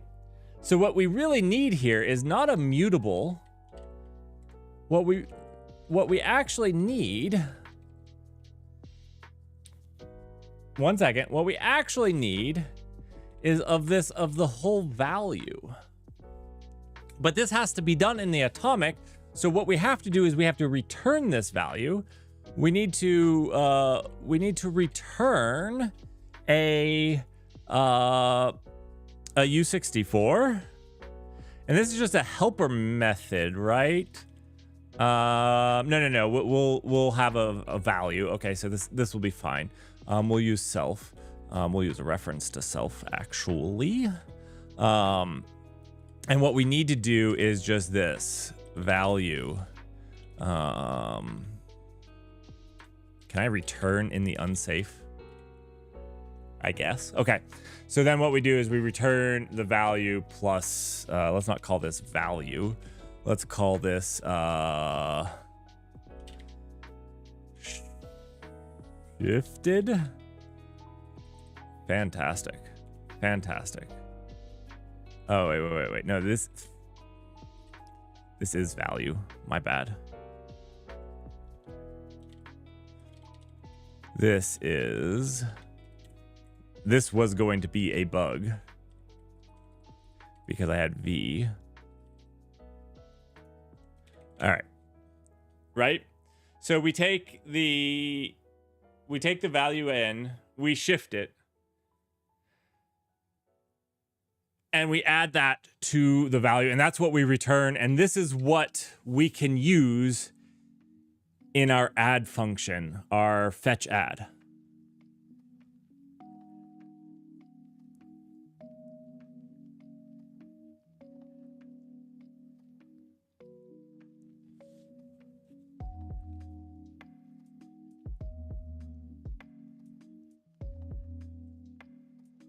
Why do I add, that's Crater, that's actually a fantastic question. The reason I do it manually when the union does it for me is because I can't use the union. And the reason I can't use the union is because of this comment here.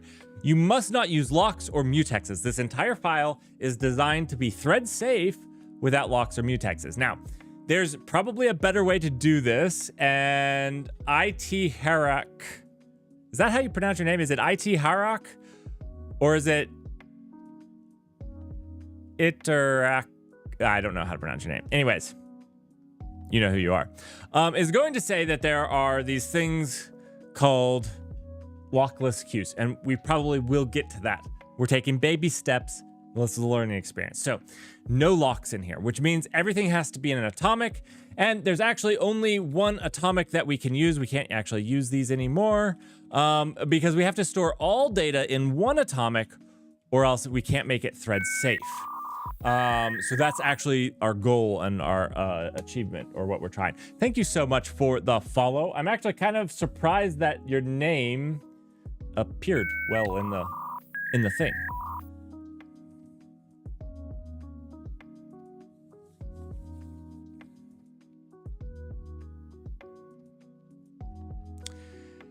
Crater, you can't do that. You can't do that. Let me show you. That's actually a bug, a massive bug that will bite you in the hind end faster than you can say hind end. Okay, this is the bug. If you load it here, make a change to it, and then set it, and you have multiple lines of code hitting this, multiple lines will load that file. Add theirs to it because we're keeping a track of an ongoing index, and set it.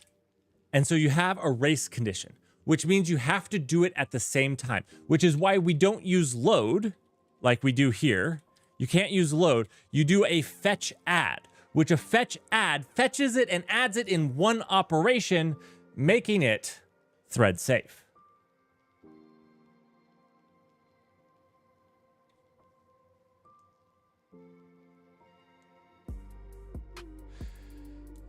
You could do it. You could do an acquire and a release to create a lock.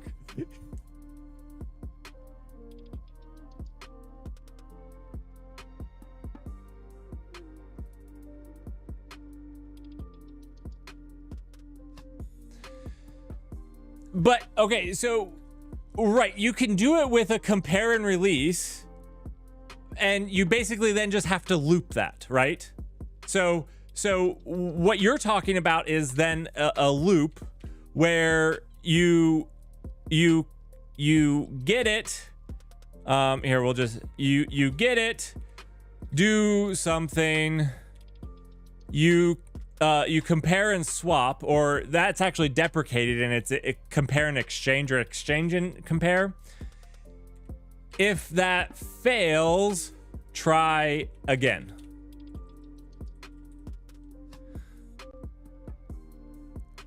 And this can do a lot of atomic things all again and again and again and again.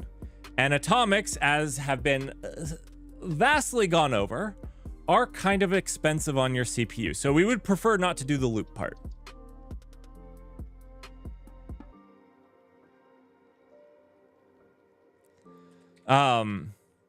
I do understand how this does, but it's better to not do this in a loop. Also, because you call the atomic multiple times here. So this is one call. So the get is a call. This is, we'll just do what? +1 here, +1. +1 call there. You do something. The compare and swap is also a +1. Oh my gosh. +1. And then, so there's at least 2 where this is 1. So a little bit more efficient to use the add fetch.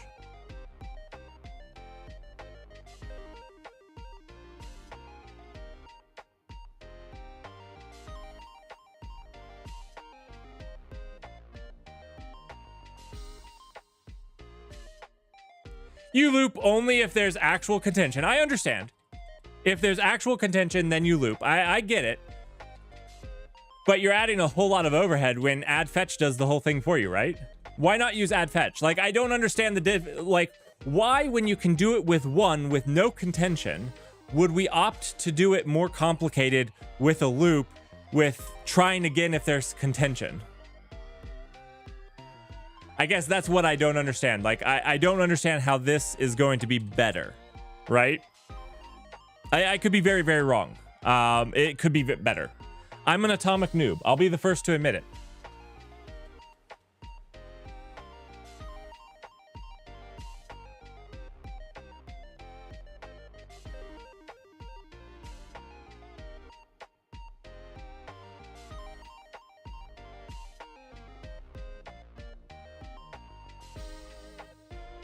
Wait, am I forced into a Kaz? No, I'm not forced into a Kaz. No. Not forced into a Kaz. That's why we're bit shifting.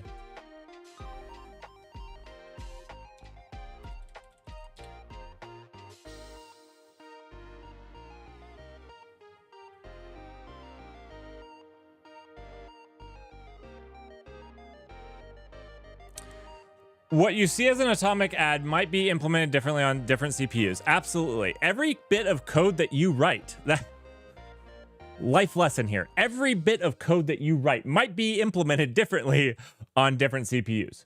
Absolutely. 100%. 1000%. That is true.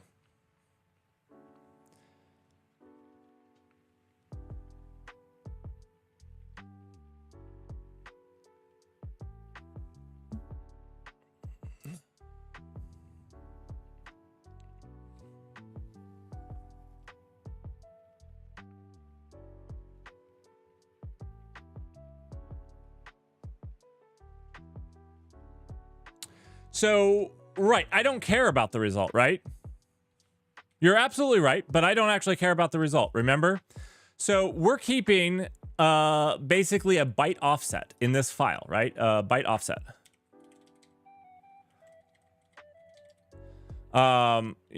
Maybe like this. A byte offset in this file.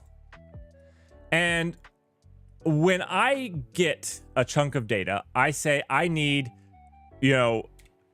47 or 48 bytes. And I want to know where to start writing. Well, that's the current index. So fetch add will return me this current index. But it also adds the 48 bytes to the index. So the next person that asks for, I want to write 40, that says, I want to write 67 bytes is going to be here, and they're going to write 67 bytes, and they're going to get this one, right? So you're absolutely right. That's the beauty of it. I don't care what it is because I only want to write 48 bytes.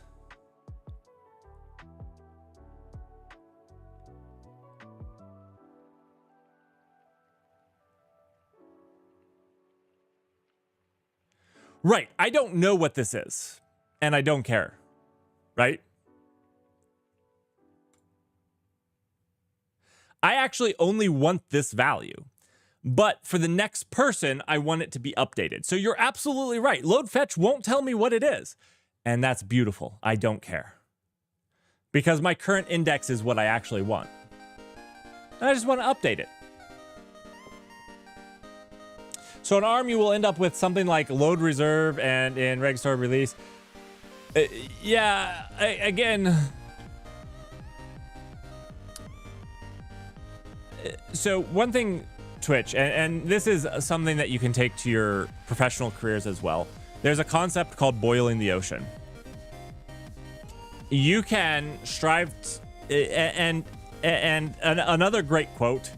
There's boiling the ocean, and perfect is the enemy of completed, or something like that. I'm not very good with quotes. Not my words. Neither of these are.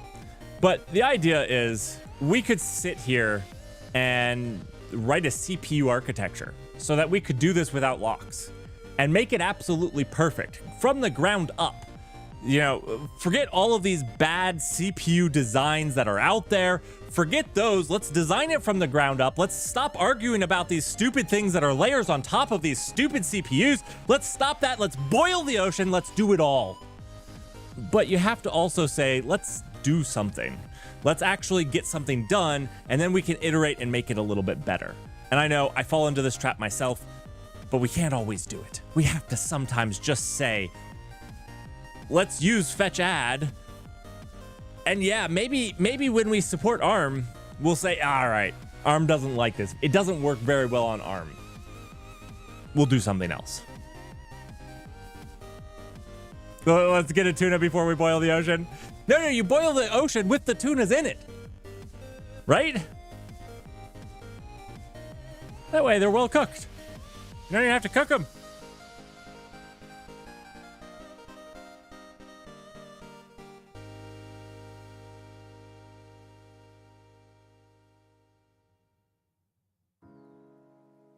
Boiled fish? I don't know about boiled fish either. Look, you're probably correct. Let's get the tunas. Let's get the fish first, and then boil the ocean.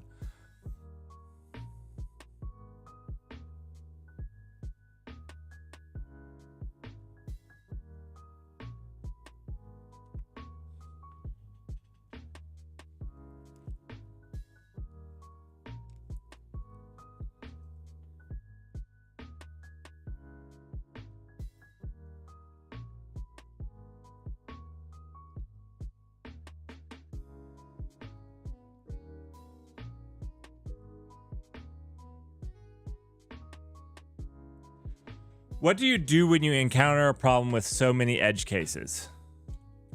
Good question. Good question. You have a big problem. When you say a lot of edge cases, it's a big problem. It's a big space. So there's a couple things.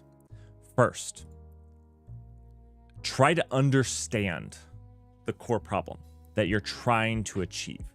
So one thing that you can do to help with this is understand a core problem. That core problem might be this. And all these other things come from that. So what you want to do, and this is difficult, is to break it into chunks. Thanks for the follow. Break it into chunks. There's a lot of stuff here, and it's hard to know everything. And it's difficult because a lot. This looks like a calculator. That's not what I meant for it to be. But it does strongly resemble a calculator. But do this first. And the reason you do this first is you're going to learn something from it. You're going to learn about the problem because there's a lot of, it's a multifaceted problem that you have. So you're going to take a little piece, a core chunk that you can do. And you know that there's ways for it to fail. You know that there's ways for it to not be good. That's what we're doing right now with the null database. We're doing a database to learn, and we're just learning bits as we come across current problems. Now, there's probably better ways to do this, as many will keep talking about with a queue, and that's great, but that's not what we're doing right now. So you take a chunk, you take a problem, and you solve that. A database has a billion edge problems. So what did we do? Instead of solving everything, consensus across multiple machines, let's talk about replication. Let's talk about efficient file management.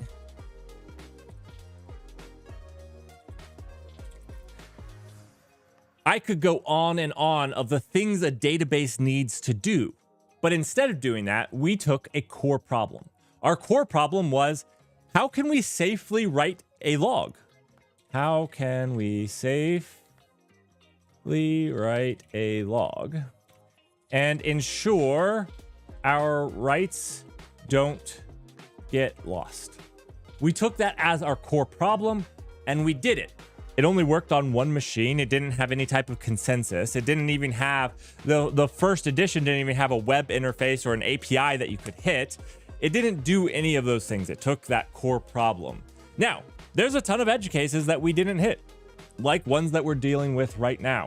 It didn't take edge cases around performance. It didn't take edge cases around multiple threads. It didn't take edge cases around any of those types of things. And then we take we identify the next step after you've done the core problem is identify those other things. That is how you do it. And what I say by boiling the ocean is when you try to include too many of these little tidbits into your problem. You try to solve too much of the problem. You're boiling the ocean. The ocean is the big problem. The big problem is the ocean. And you're trying to boil it. Which means you're trying to cook the whole thing at the same time. Instead of capturing a fish, and I believe this is where the analogy goes. I'm not really an analogy person, but instead of catching a fish and boiling it in a pan, which again, maybe boiled fish is not a great example, but you just do the whole thing, or try to.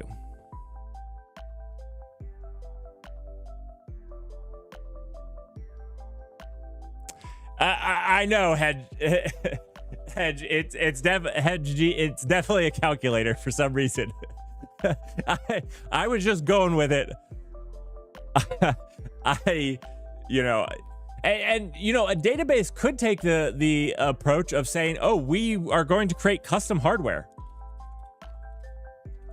That does databasing well. I mean, this is what AI has tried to do. We decided that we're too good or we're too dumb to make good artificial intelligence or machine intelligence. So we can't do good machine intelligence. So what do? We throw, we could spell properly. Look at Tesla. Tesla makes custom hardware to do what they needed to do because there was no hardware that did it. They kind of boiled the ocean. Now, maybe they had to, but they kind of boiled the ocean. Now, I don't want to right now get into CPU architectures. It's fine for us to get into CPU architectures at some point. At some point, we'll probably cover those more, and that's great. We're way far away from caring about CPU architecture. I want to use abstractions that are already given. If that means this doesn't run well on ARM, that's fine. It's an educational database. It's not a real database.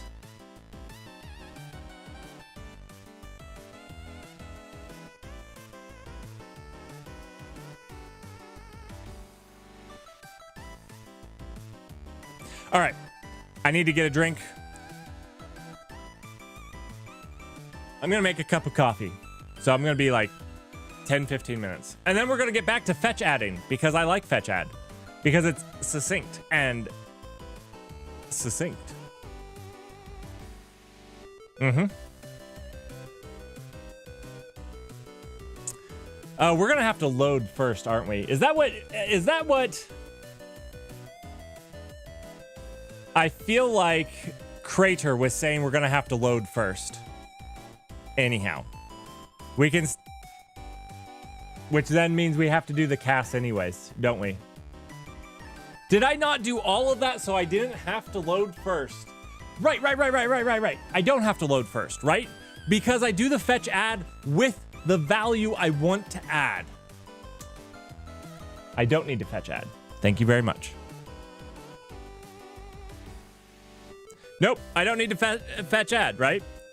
Nope. I can just do fetch add because I think I can. So let me try, and we'll see. Maybe I'm wrong, but that's kind of the joy. We're all learning. I haven't done this much atomic work in ever, I think. So there we go. I'm an atomic noob. I'm going to be back in about 15-ish minutes.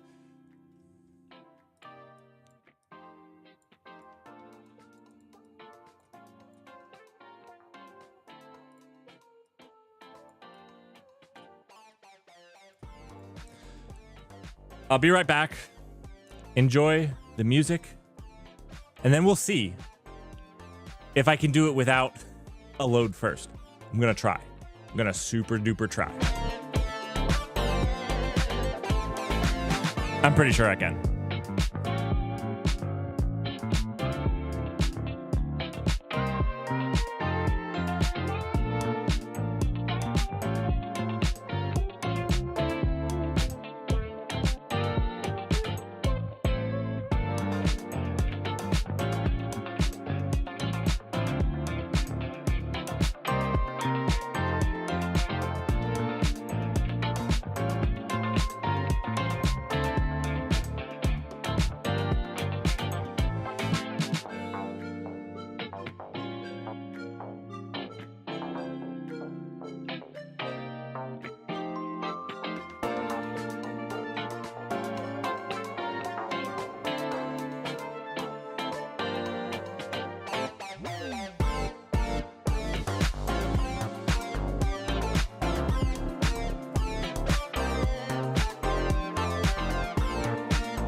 Sorry about that.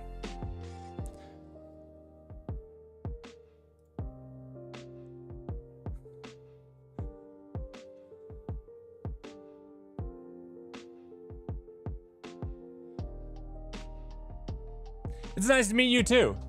It's good to see you guys. Sorry guys, it took so long. This house, I'm very grateful that I have a place to stay while trying to find a place to buy. Very, very grateful. And trying to sell my other house, which is nice not to have to live in the house while trying to sell it as well. So I'm just super, super grateful. I want that to be clear before my next comments. This stuff doesn't work right. Okay.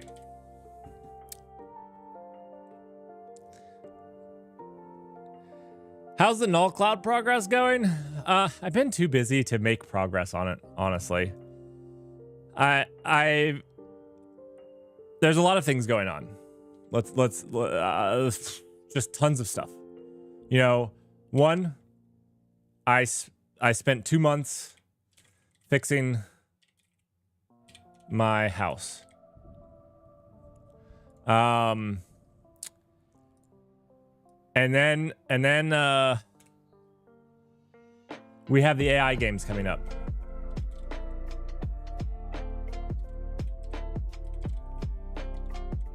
These are going to be the best AI games yet. That's a guarantee. That's a soft guarantee. Soft guarantee. That AI games. AI games. Yeah. So I gotta work on that. And then I need to make another YouTube video. I kind of have these things that are gonna consume all my time before I can get back onto the null cloud. House is done. Actually, the first time I had to step out was actually my realtor saying that we have an offer on it. So my wife and I have to talk about the offer, if we want to accept it or not. But maybe that will be behind me. Well, the other thing that I have to do is I have to find a house to live in. So, this is also in some of the things. So these are the things that I am working on.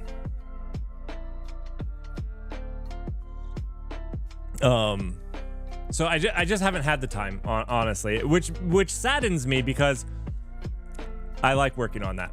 And I kind of got a little sidetracked on this, which I'm probably gonna have to call an end to because we've got to start working on the AI games. My goal for the AI games, let me pull up the calendar really quickly. My goal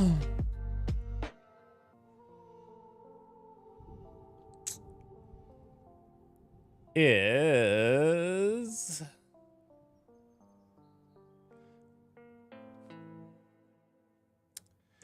it was October 18th, 19th, and 20th. Now I have to see when closing on my house might be because maybe I have to change it.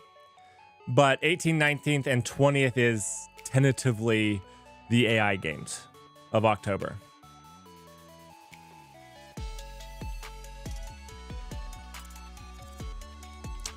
Are you wanting to self-host it or you want somebody else to host it?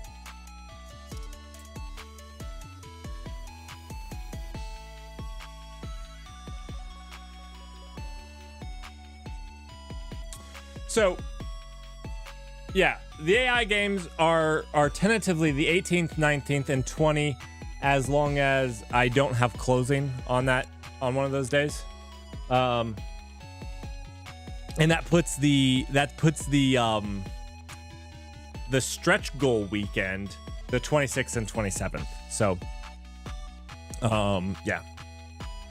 Like I said, absolutely the best AI games. I've been putting a lot of work into it. We're going to have a shirt that goes along with the AI games, 2024. Should be good. Hopefully you guys like it. Hopefully we learn something from it too. I'm trying to make it fun and educational. We'll see. I love your feedback. All right, let's see.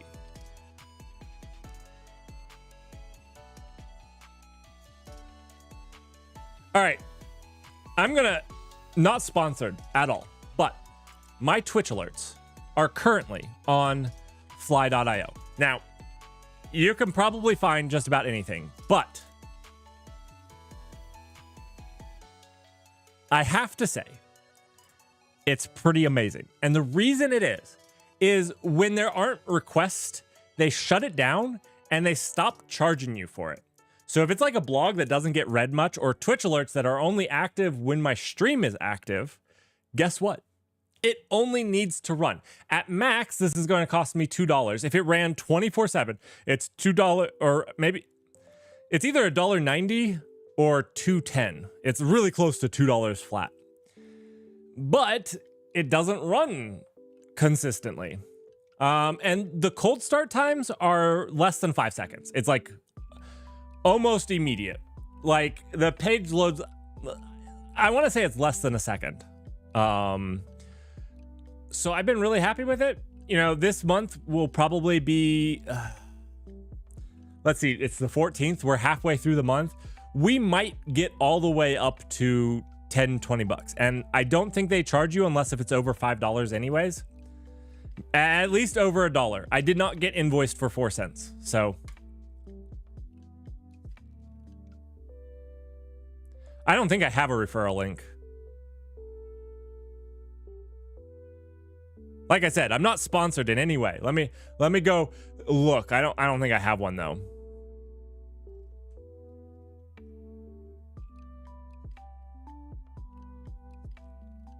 Which this is actually, you know, I wouldn't do it anyways. I don't know where I stand on stuff like that. And what I mean by that is, like, I would love to have a sponsor, but I also kind of dread having a sponsor too. It would be cool to be able to do stuff like this full time, where, you know, I could provide education and help and whatnot, but I don't know. To me, sponsors are really weird. Like, even with somebody like Fly.io that I like, you know, I so far have really liked their service.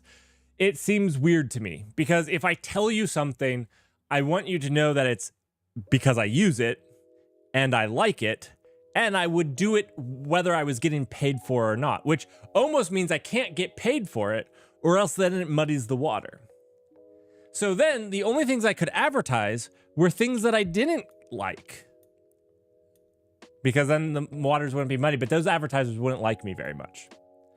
So I don't know that I could ever have a sponsor, is, I guess, you know,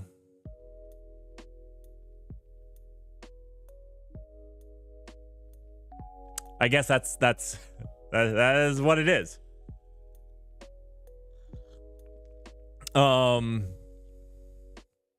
So I don't know. You know, maybe my opinion will change on that. I feel weird about it.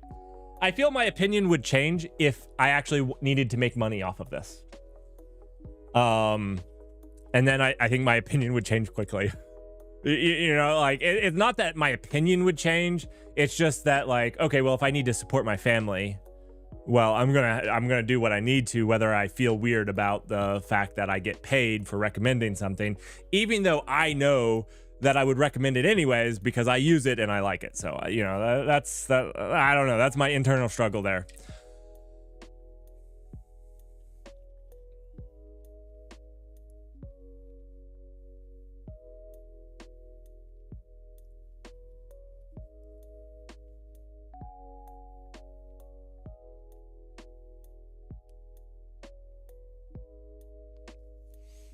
Well, right. I mean, I would not leave my job without, but see, that's the problem, is I would have a hard time taking a sponsor if I didn't need the money, right?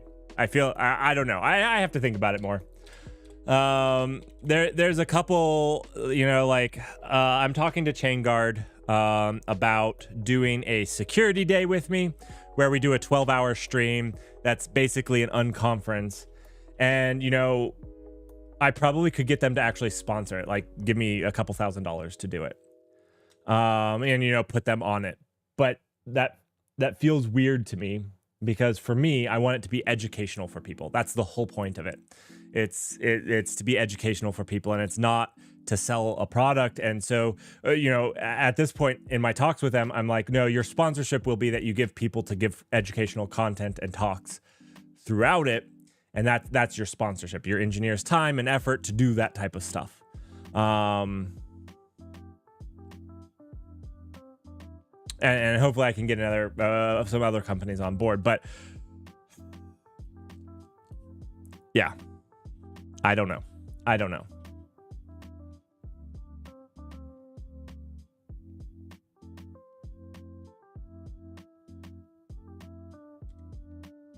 I don't know what the prime route is. What is that, to react to everything? I'm going to react to what you said. Go the prime route. Never. There we go. That was that's I can't do a prime reaction. All right, let's go on.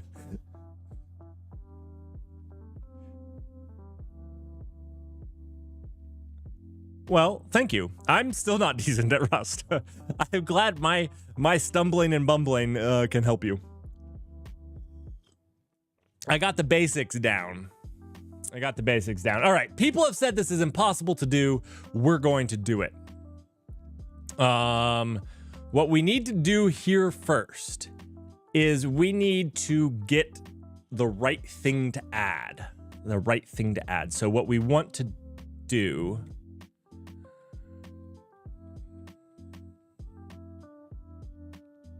I screwed up. We don't need this. What we just need is some yeah. Delete this. That's dumb. That was dumb. What we need is just some functions. Function. Shift.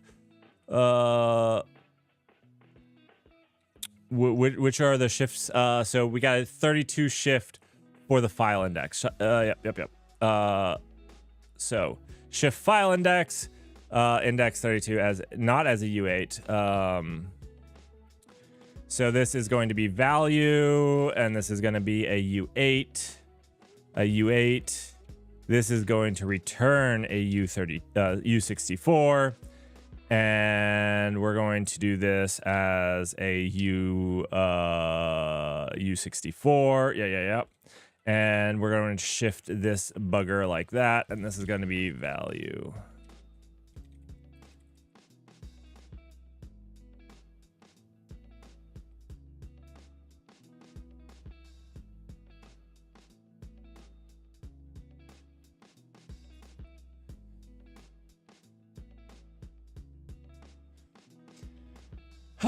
So Crater, I hope I'm pronouncing your name fine. Crater 518 through the whole thing. You're probably not wrong. Like I said, I'm an atomic noob.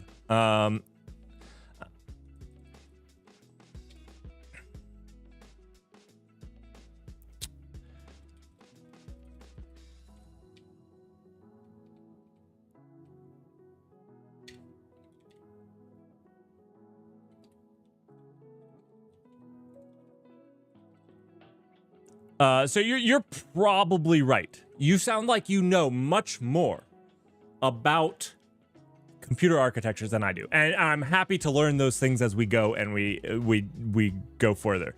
I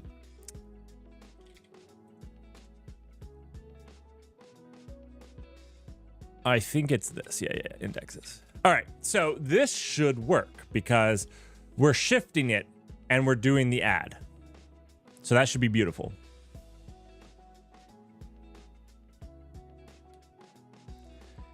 That's what I've been saying. I just want to get it working and understand what we did, and then we can make it better. Ah, my goodness. 2 days of this.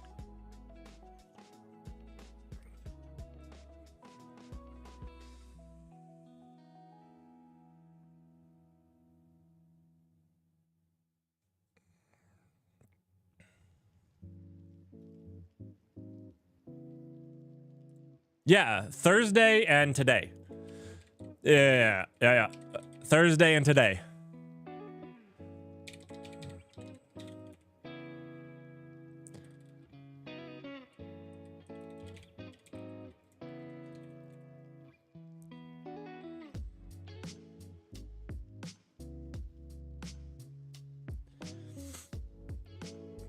What a doubter. What a doubter. Okay, so we have a fetch ad. So this will get our index. And actually, let's do indexes here. Wait, is it index? Is it EX or index is?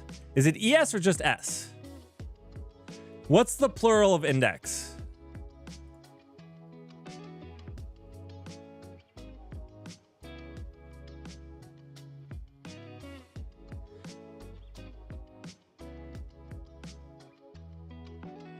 I hate English. I absolutely hate it.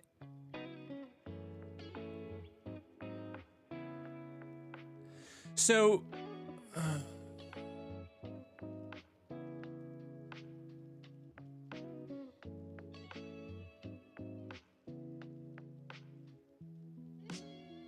it's ES. It's ES. Thank goodness. I screwed that up.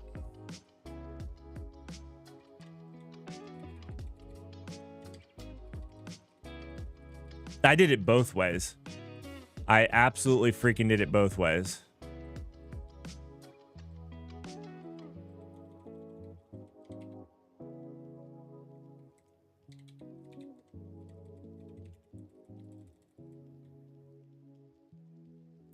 Indices. I'm not doing indices. I feel like that's math.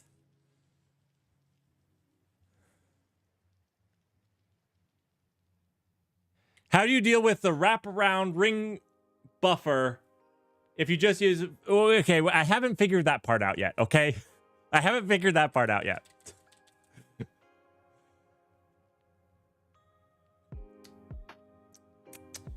I don't know yet. Now, what this has bought me is at this point, I have both the index and what file it's for here. So I can actually return what file and what index it is for. So like this will be the file path. So let's actually get a file. Let's do this. Let file equal... Yeah, something like this. What's wrong with this? Maybe nothing. Maybe nothing. I think I need to update everything. Everything's a little... It's not exactly happy, but okay. I don't think there's anything actually wrong here, but okay, so let's change this ring buffer to... does it need to be a U size? It probably needs to be a U size. This is fine. We'll leave it. Pointers. Oh, gosh. Like I said, you guys don't listen very well. A pointer is a type of index. But it's a very specific type. That's like saying a cow is an animal. That's true. It is an animal.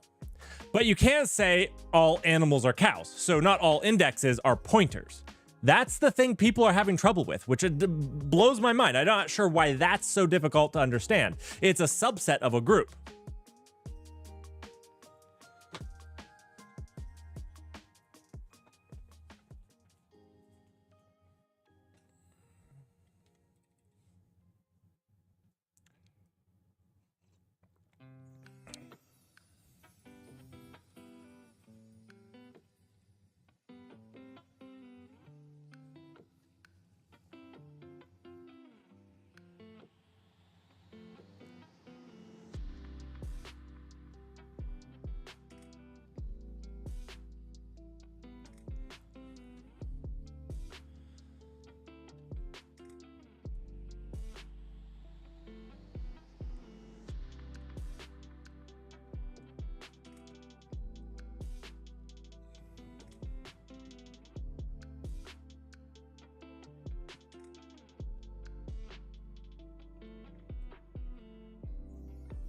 Okay. So what we need to do now, we've solved the big problem. The next problem is the next segment issue, right? And we could solve this with just a fetch add. Oh, wait. We got to finish this. So we got the file and the index. Let index.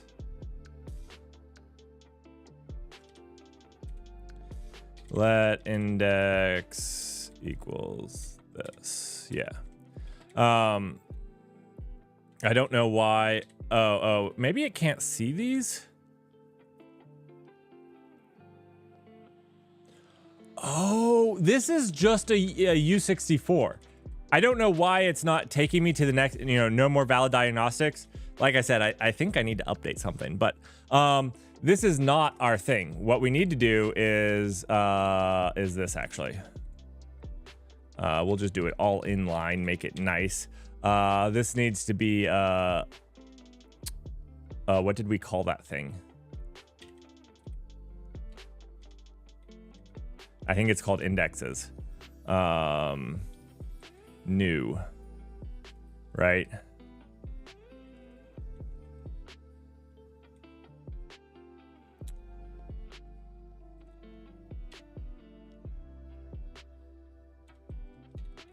There we go. Now they have these. Oh, okay. That's much better. Beautiful. There were errors. Okay. So now we have the things that we need. This works fine. One operation. Beautiful. Now the next thing is the next segment. And this is where people are claiming I will need a load, and I disagree. I don't know how I'm going to do it yet, but I disagree that I need a load. And the problem comes here. Is this right here on the ring buffer. If it's this one, we need to reset it, right? But do we?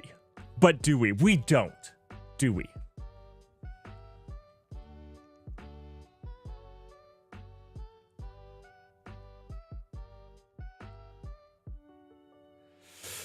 So the easy way is to increment it 1, which works until you hit the end of the ring buffer. How do you get back to the start? How do you get back to the start of the ring buffer in a thread safe way? That's the question that we have to ask ourselves. That's the question we have to answer and solve today. The way we're going to get to the start is very, very carefully. Very, very carefully.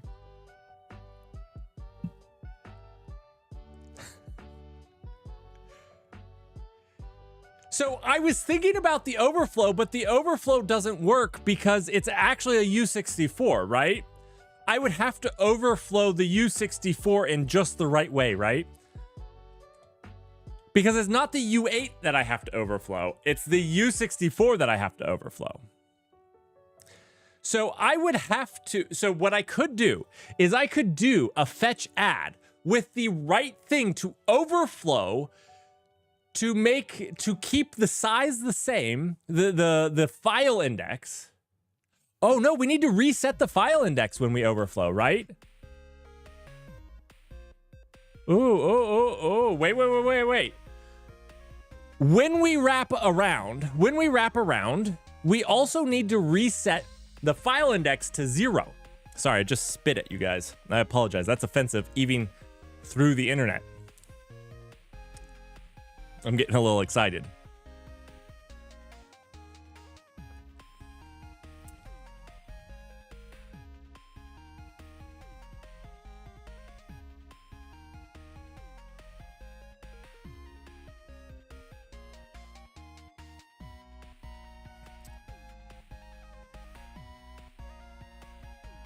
No, because our union couldn't do that. So if we manage the bytes all ourselves, we could do that. But the union, I have to keep it to this.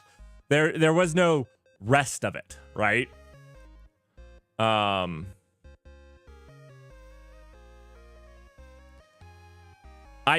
mean, like I said, I could pack this if we wanted to, with more U8s, you know.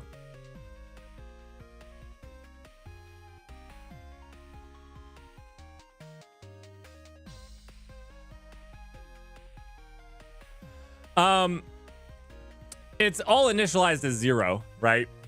These are primitives. And the value, I set this U64 to 0 on a new one, right?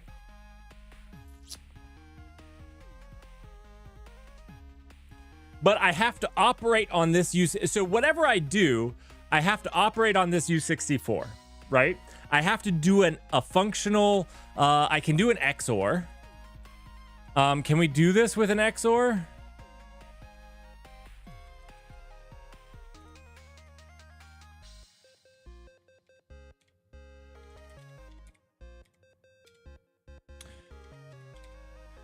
We can do an AND, an XOR.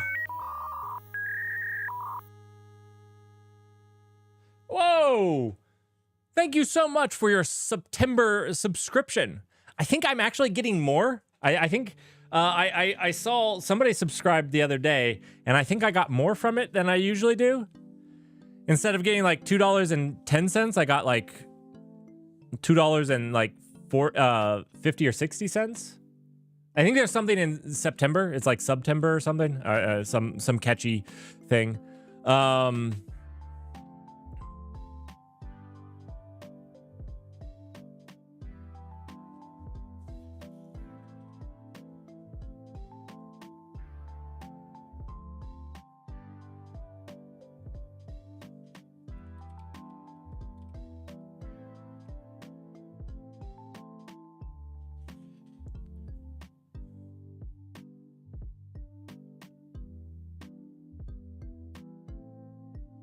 Well, thank you so much for your sub. At this point, it's a piece of pride. I refuse to not do this in one operation.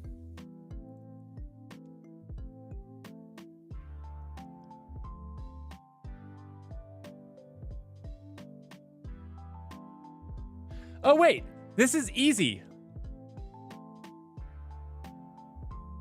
Am I overthinking this? This is dumb. This is easy. Oh no, I can't do this. It's not easy because I don't know what the current index is. And it depends on what the current index is. And I have sworn not to load.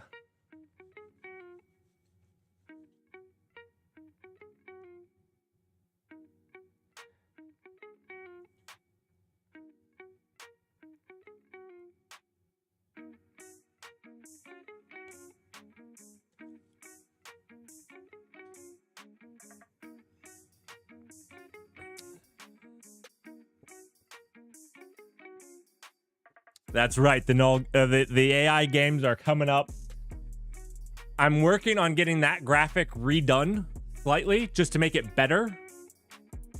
That one right there. To make it a better emoji. But we'll also have a new emoji for the AI games 2024. I think what I'm going to do with the emojis, because there are people that subscribe, I'm going to make the new emojis subscriber only. So every year, the old one will go to just followers. I don't know. I'm trying to do something for subscribers because I appreciate you guys and I actually have subscribers, which is awesome. It was that or make 2 emojis, one for subscribers. We'll see. We'll see exactly. I only have one done so far, so. Okay. Can we XOR this? But how do I know what to XOR it with if I don't know what the current index is?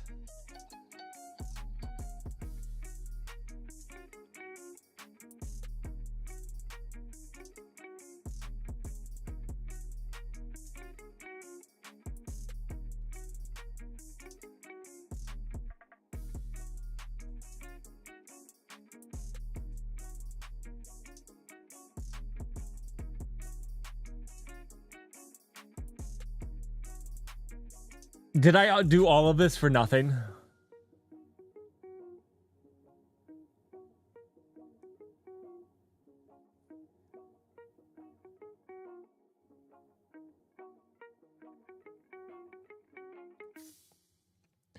Wait a second. I'm going to know that I need a new segment based off of what's returned here, right? I've already done the load. So I could actually pass this in. It's just just a function call. Because I already know it. And I know that we could do the compare and swap, which would require us to do a while loop under contention, but I don't want to do the while loop under contention. So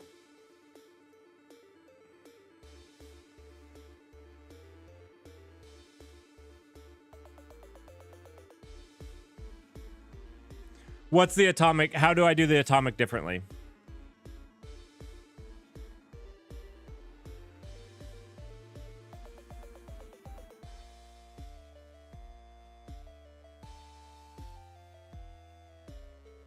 Also, something that you said piqued my interest that we're going to do.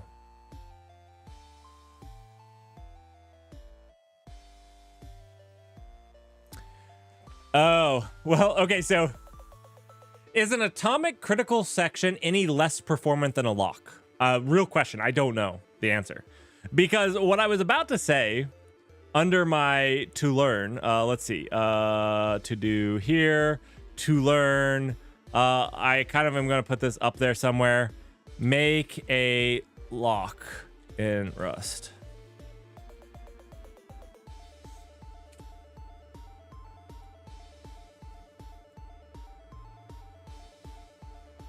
I feel like actually implementing a lock would be really cool because I was thinking we use atomics to do it, right?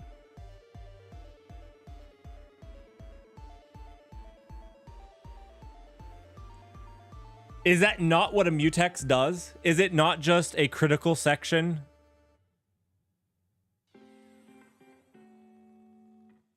of atomics?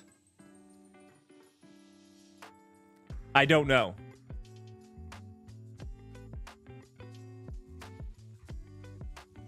That was what my assumption was, is that a lock is just a or a mutex. Let me rewrite this to mutex.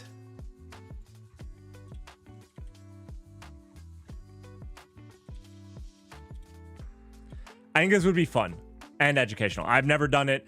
So this scares me because you want me to make a critical section, and I understand that by concept, but I don't know if I can. I understand that it is effectively the ordering here, and this would this would force me to understand these a little bit better. So maybe we should do that. Maybe we should do that because I need to understand these better because I haven't read through them, the C++ 20.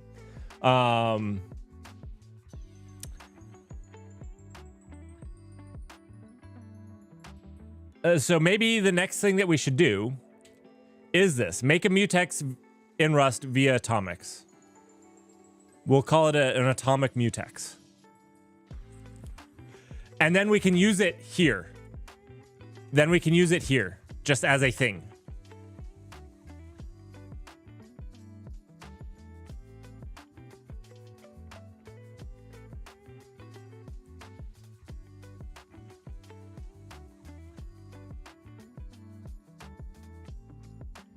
So you think the while loop is more efficient? Is the while loop more efficient because it only does it if there's thread contention versus the spin lock would always do it? Is that the reasoning?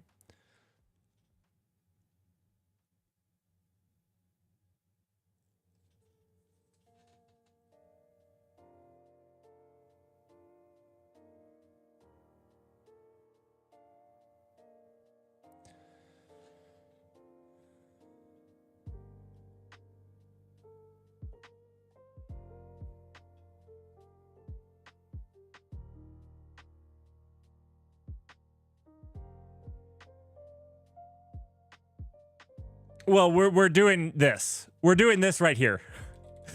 This should take a half a nanosecond if you're on an iPhone 5.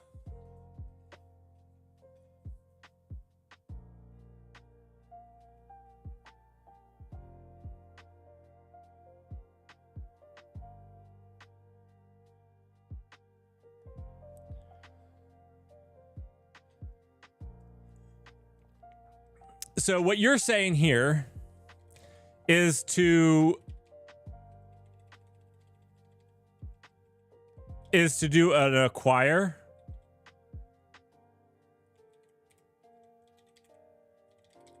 Let me read, please. 1 second.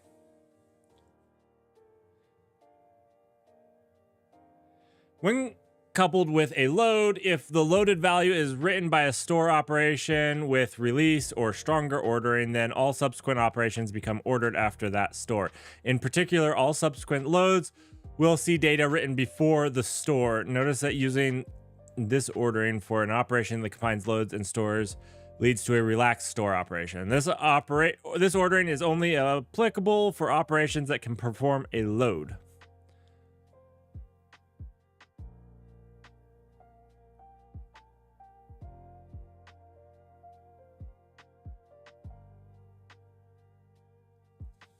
Okay. I see. We're going to do that really quickly because that seems fast. That seems like it could be fast, and I'm just going to try it.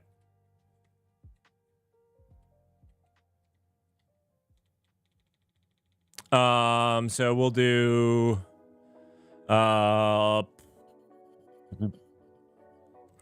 atomic lock because that just sounds cool. Sounds cool.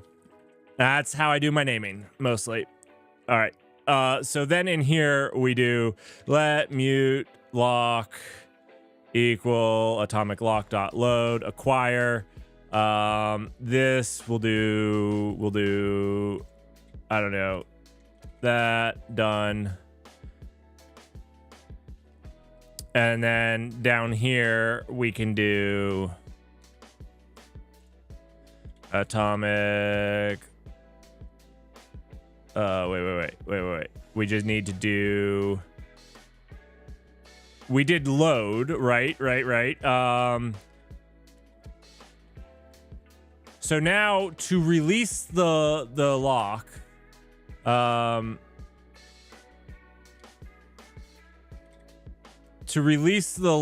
we have to do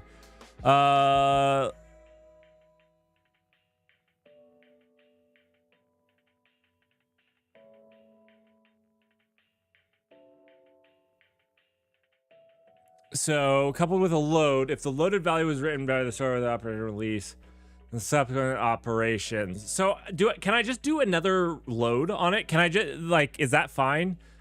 Can I just do another load with release?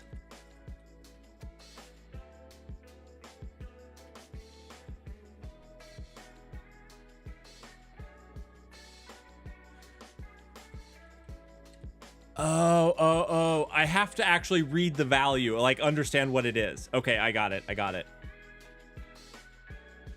It's not locking it. It's just what people are going to see. Okay, I got it.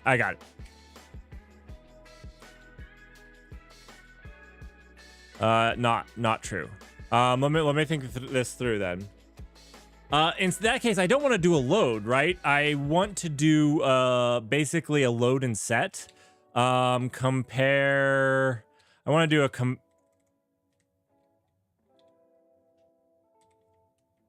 a not what I meant to press. I want to do a exchange. What the crap is it called? Oh, I don't know why it's being so dented today. It is, I thought it was compare and exchange, right? Yeah. I think it's compare and exchange is what I want, right? Because, and then I want acquire here on the read.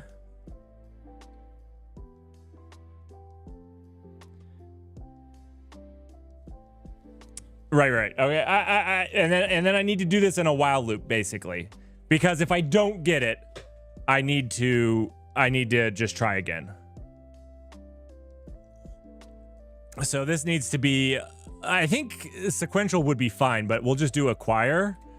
And then this should be, is this relaxed? I think.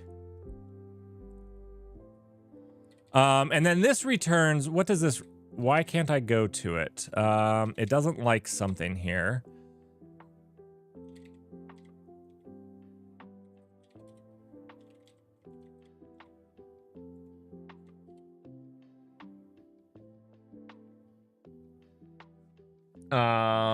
Why does it not like this?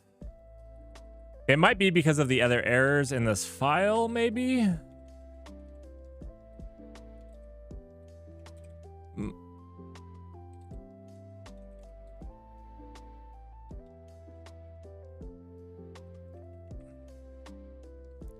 Why can't I go to it? All right, what? I need to just try updating everything. Let's try this.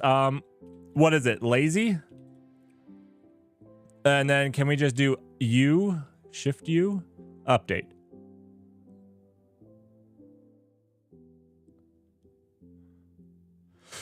All right. Is that going to help? No, it didn't.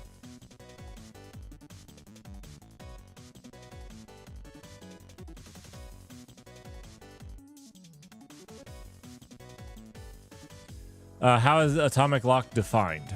Good question.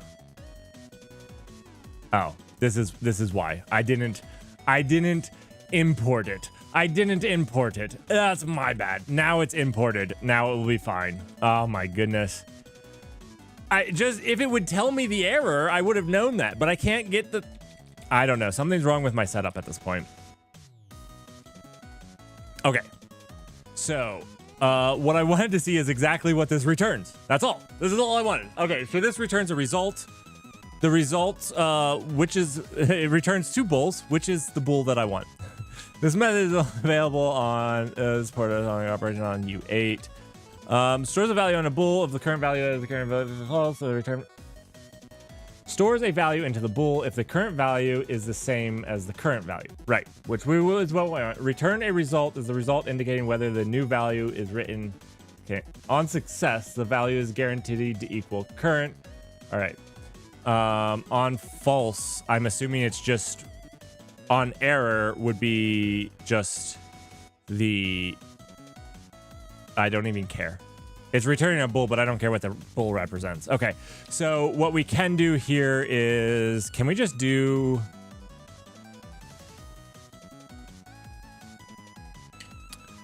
wow.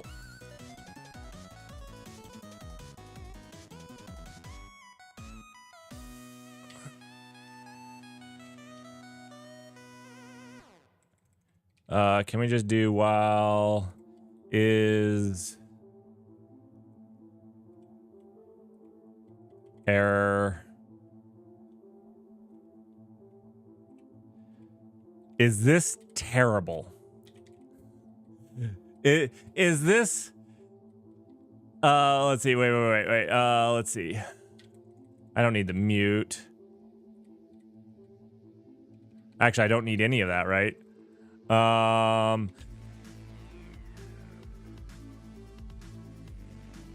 Can I set this equal? Oh, wait.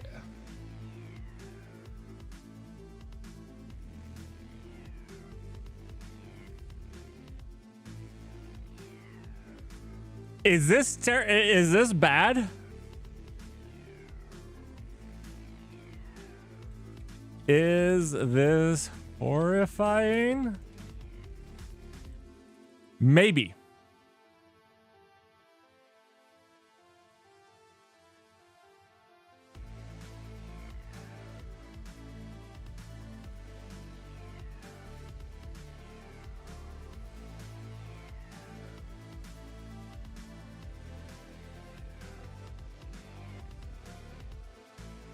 I could do a while not, and then I could do while not okay. Sure, that's just inverting it, right? I mean, like, that doesn't matter to me. This looks strange. I think this is fine, though. This is literally just going to consume this thread until it can acquire it.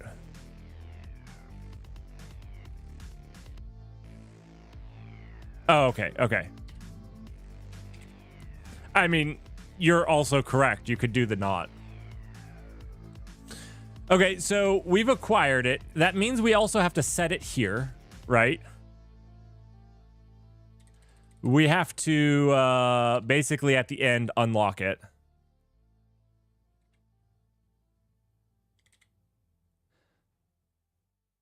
Do you know what? I've never used this in Rust. I don't think it has it.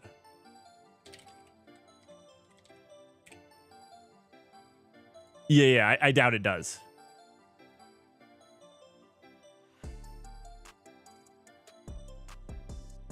Yeah, I'm not gonna do the destructor. Blah, blah.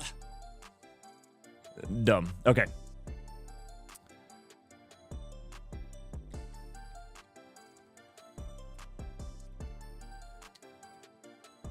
And then we'll do it with release, right? Yeah. Okay.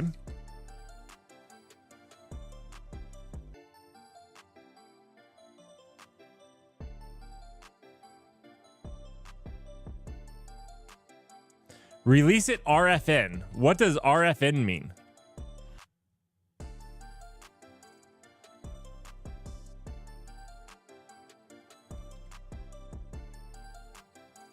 Is one of these RFN?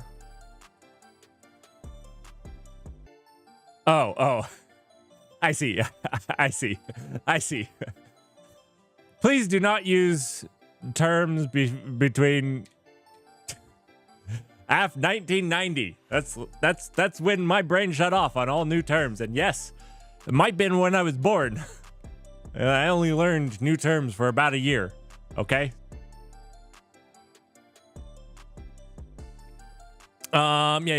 Release it as soon as possible. Right. I'm gonna leave this right here. I probably can release it sooner.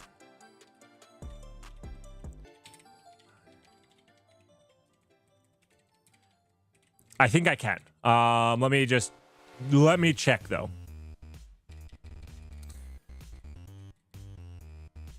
All right, so no one else is going to update this file. So that means we can load. We're going to load with an acquire. We're going to load the right thing because it's indexes.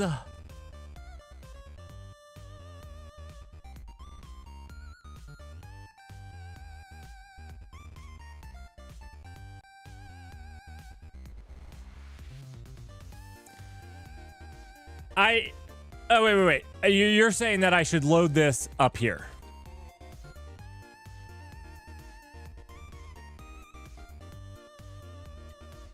I don't know what you're saying. I have no idea what you're saying. I have to get the indexes. Otherwise, I have no idea what I'm doing. I have to know what index I'm at.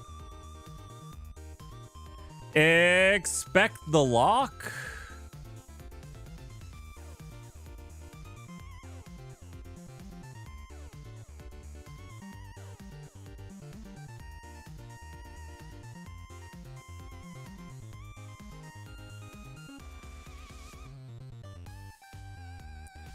I can't use this as a regular variable.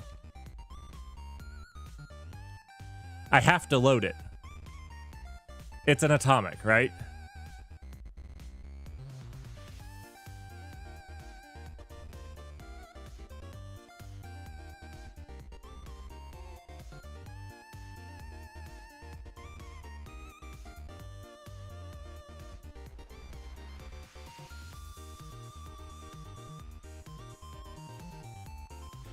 Oh.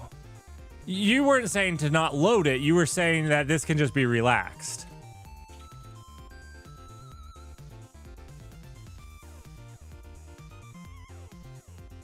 You said only critical sections are atomics, which is wrong because this is an atomic.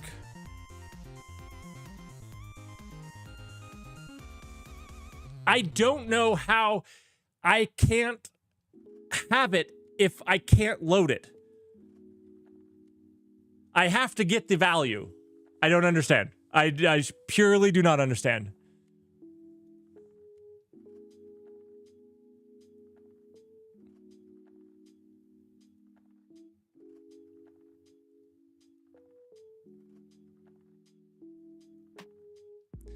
If it's no longer an atomic, I can't use it here safely. I can't use it the other places that I use it where I use it safely. So I can't just make this not an atomic, right?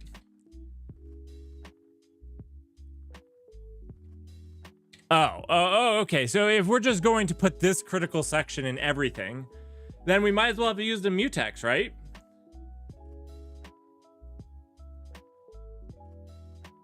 I don't know. Also, why not just use a... Why not just load it?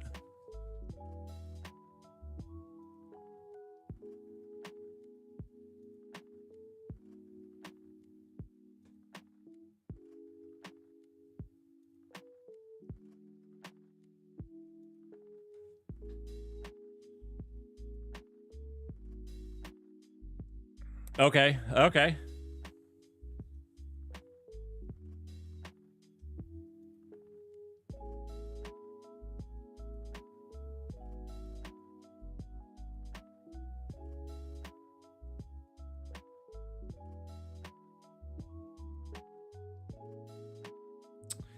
In that case, I'm going to do some reading because I don't know. I don't know what's more efficient, and I feel like at this point people are just pulling in different directions that say probably more efficient, and we don't really know. And we're just making a hacky version of a mutex anyways.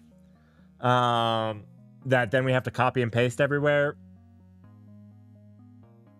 So this will be to be continued. We won't finish it today.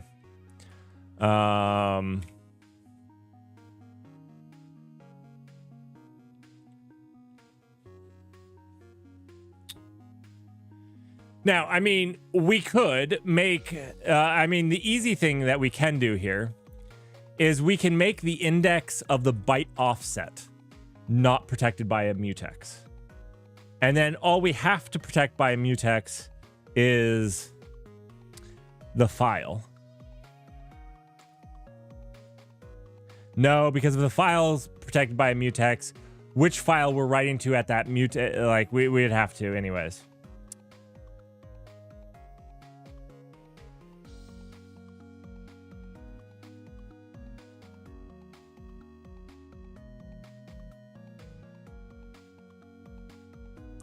I don't know. I don't know what a Rust mutex implementation is.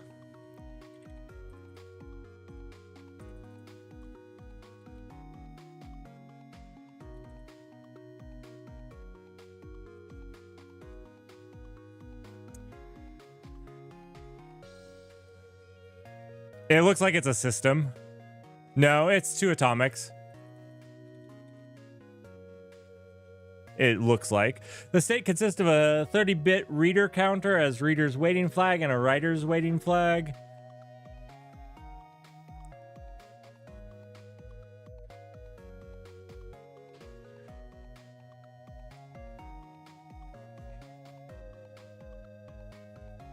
Unlocked, locked by in readers, write locked. Okay. This makes sense. So it's doing the bit shifting like we are on a single atomic, which makes sense. Reading or waiting on this. So these are if there's readers are waiting on writers and writers are waiting on readers. So they have 2 bits for that. Makes sense. And I bet this they're gonna have to do the whole bit. Yeah. Like they're gonna have to use these masks. I was using the union to be lazy, but they're doing it. And then we have the writer notify the condition variable. Why is this a U32? Oh, it's incremented on every signal. Okay.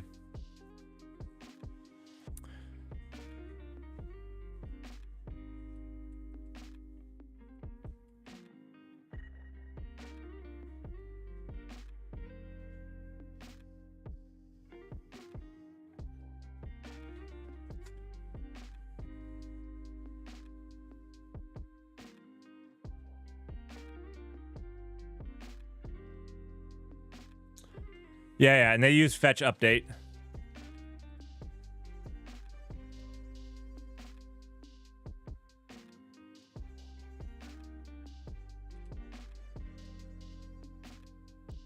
Okay, and they just return is okay.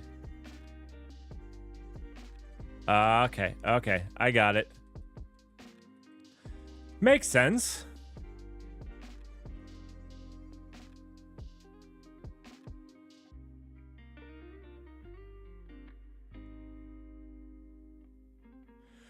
Right. In my case, it is all writers. No, it's not all writers, right? Oh, it is all writers. It is all writers, isn't it?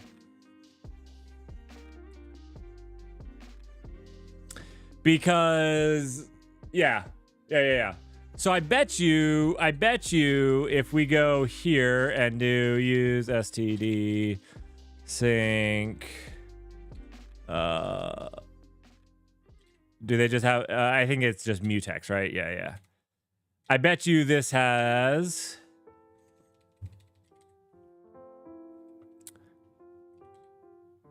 just an atomic U32. Yeah. One less, because it's just a pure write lock. There are none of the reader stuff. Makes sense. Which is what we could do here with the little spin lock that we created. I would guess if we try locked, compare exchange, kind of what we were doing.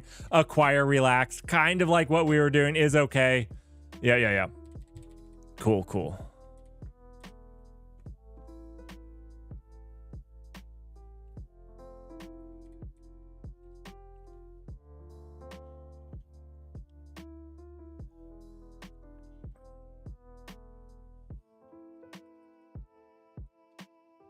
Yeah.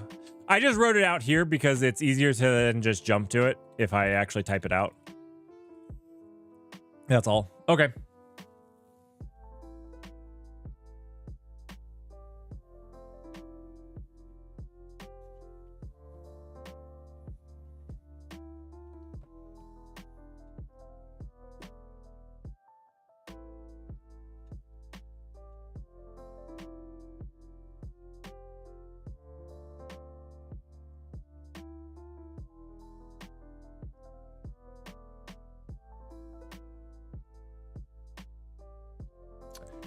Well, let's work on the AI games just a little bit. I have to think on what we're going to do here. Unfortunately, I just don't have much more time to piddle with this, even though I would like to. Not today for sure. I wanted to get it done before the AI games, but we'll get it done before the AI games. The biggest thing is I don't know how I'm going to record. I don't know how I'm going to record my YouTube videos yet.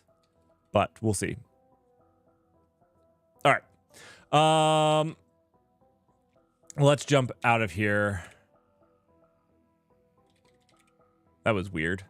Okay.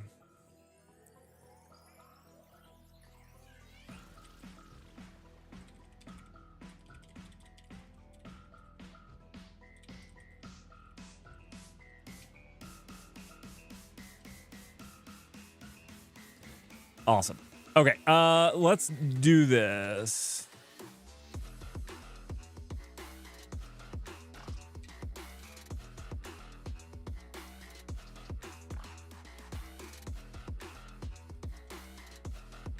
$20.24.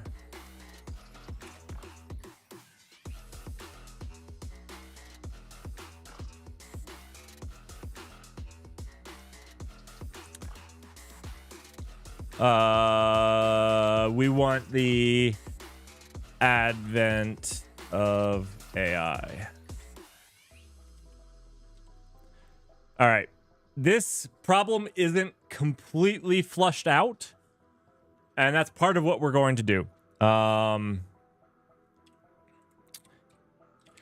What we want to do, let's see, let's just...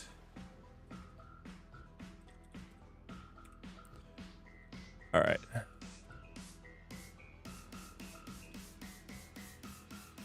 We're gonna do a read me.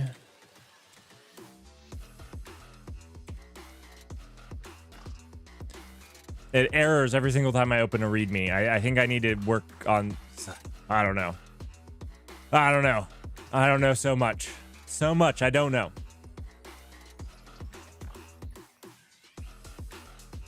Okay.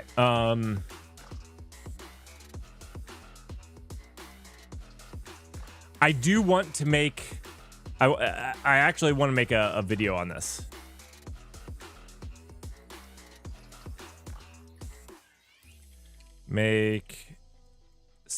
Explain how to make a read lock or a write lock. I think this is actually really cool.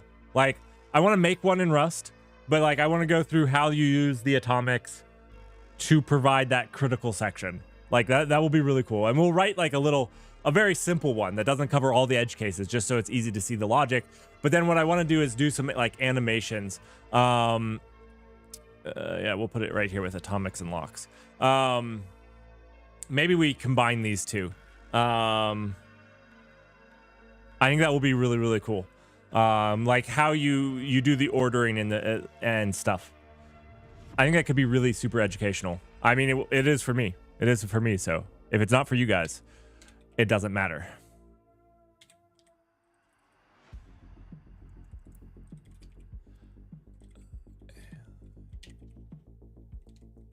$2022. All right.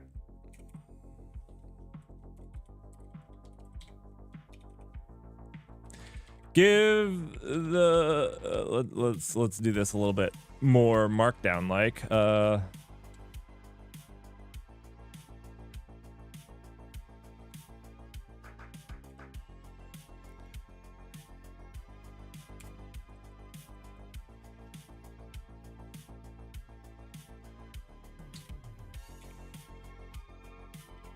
To understand the ability of AI models to take what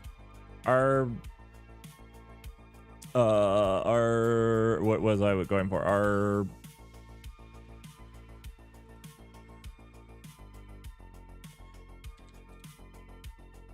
Input and provide a solution.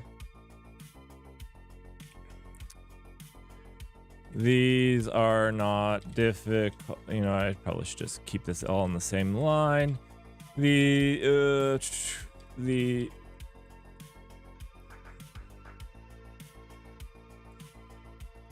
goal is to keep the logic simple while having a decent number of variable inputs. That's while having a good number of inputs.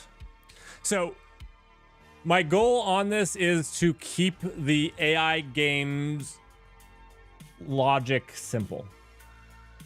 I will not push this to GitHub. I don't want any way for AIs to see it before it's time. I will post it when the games are done, just so you know. Okay, let's look here. I have it in the other one. This is the fall advent of AI. June 3rd. I think that I did this in a really good way to understand what the AI models are capable of doing. Because in the second part down here, part 2, the time is actually important. But I don't give you the time in the second part. It's up here. A human would have no problem with this. This is the type of simple things, but this information is all there. That's the idea. But it's written like this. So anyways, that was the idea. The spelling is horrendous.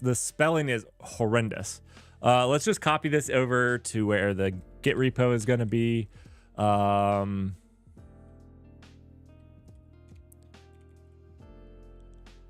Actually, let's do this here.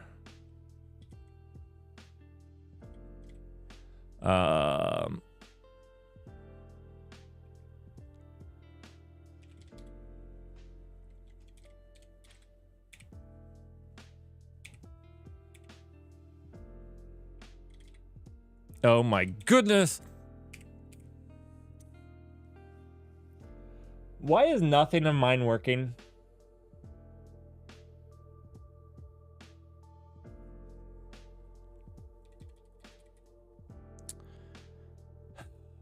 Okay. What we need to do is vim this, not that. This, vim.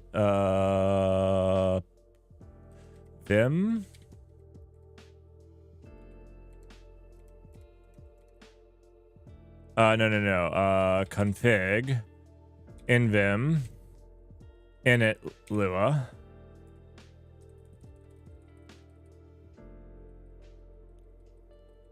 I believe what it's complaining about. Let's do this. Buff right post auto commands for star. No such file or directory. I don't understand why the markdown lint is so upset. But let's search for buff right. Do I not even call this function? Buff right post. Not two Fs. As I don't use it.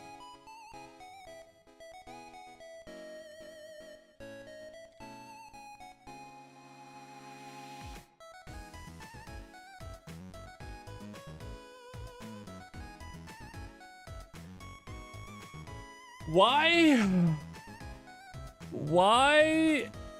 Okay. Let's see the one that's stopping me from opening the other markdown. So I go over here to part 1 and I hit this and we get error.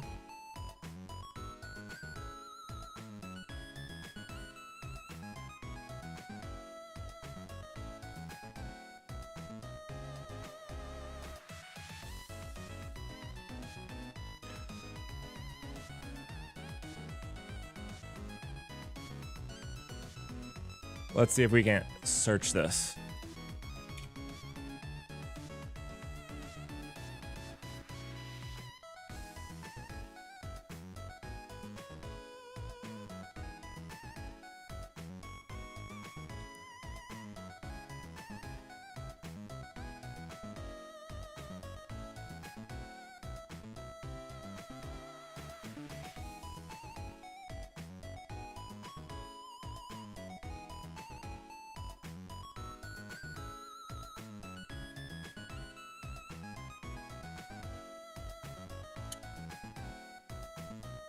I'm not sure. Error detected while processing insert leave auto commands for star. Running markdown lint. No such file or directory.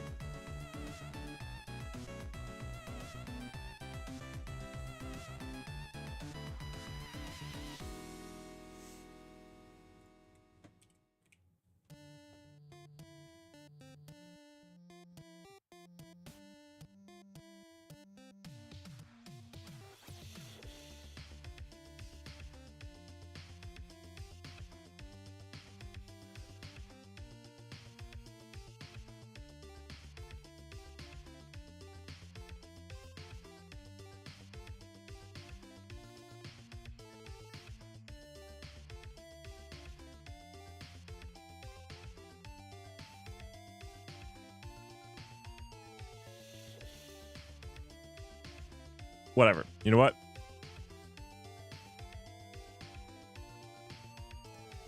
You know what? I have Zed. Zed. We'll go back to Zed. We'll go back to Zen. We'll go back. I have no idea what's wrong with it. It just does not do Markdown. You try to open a Markdown and it's like, no, but thank you. Doesn't even say the thank you. It literally just goes, nope, nope, nope.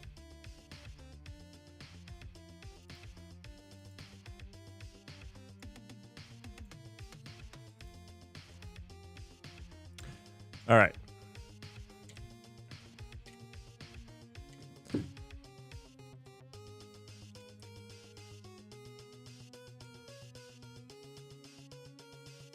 We'll just do part 1 here.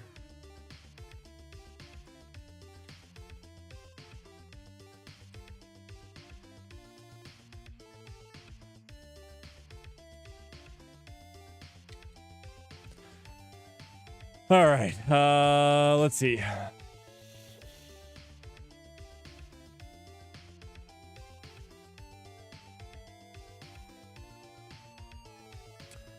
This won't line wrap.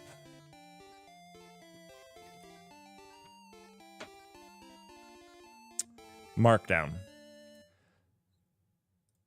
That's gonna be less convenient to read. We'll do it. We'll do it ourselves. All right. No problem. No problem. Let's do this ourselves.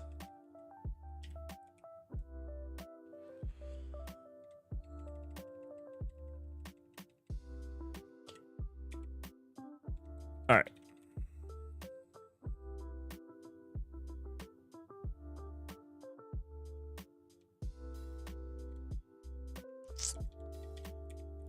It is also AI themed, just so you all know.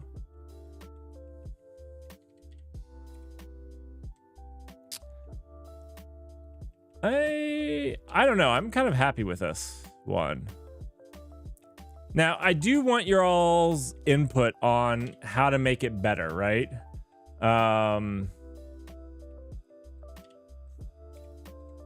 Besides fixing spelling, because that would probably be a big deal. It's not perfect as of yet. It's just an MVP. All right. So the first challenge is pretty simple. You're given a file that literally has ones and zeros in it. And this represents Morse code. So basically, 7 zeros separates a word, 3 zeros separates letters, 1 0 separates units, 1 1 is a dot, 3 dots or 3 ones is a dash. If you guys don't know Morse code, you can check it out here. Now, so basically, the string 2 birds looks like this in Morse code, and it looks like this in what I'm calling your command interface. I don't know. I was just making up futuristic-y tech stuff. Although it's only 2029, so maybe I should say your Palm Pilot. Gosh dang it, I'm probably going to change it to Palm Pilot. Whatever. Anyways. So that would look like this. And so your first goal is to translate all the ones and zeros into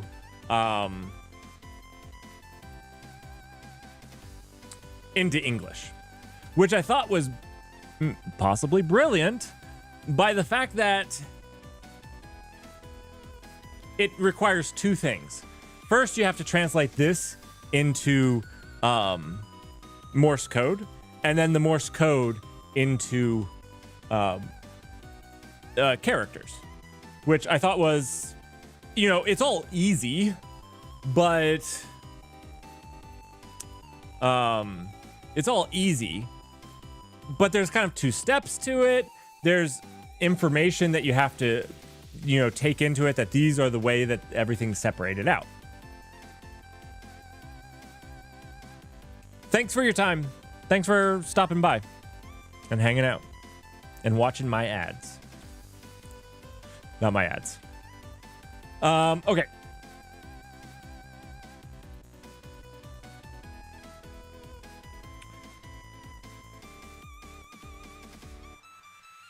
So what we need to do,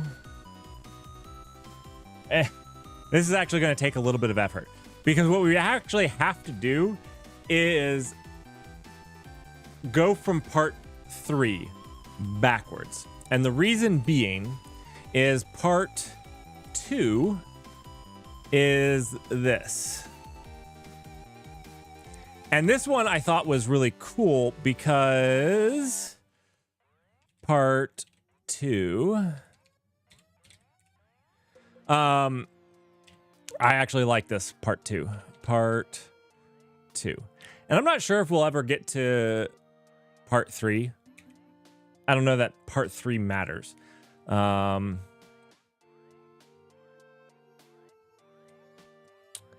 So basically what will happen, and this is what I need something to actually generate for me.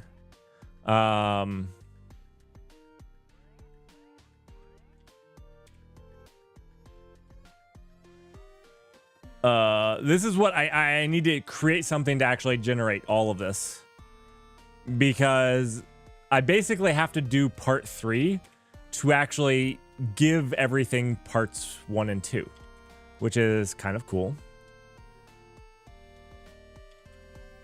All right. So what happens is that the message is actually something like this.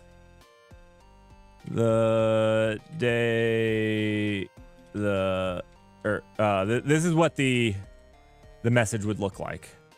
The day the earth stood still.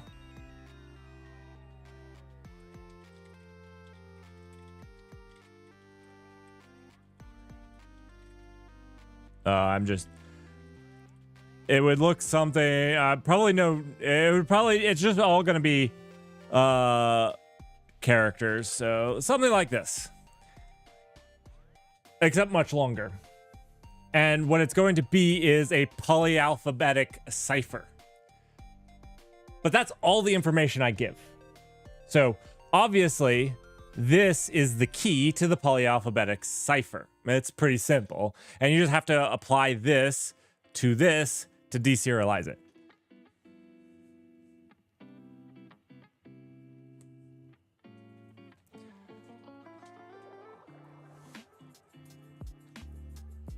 That's part 2.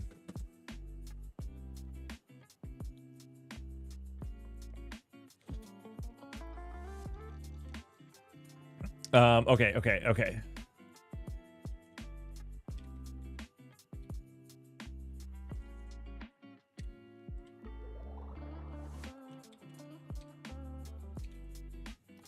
Cool.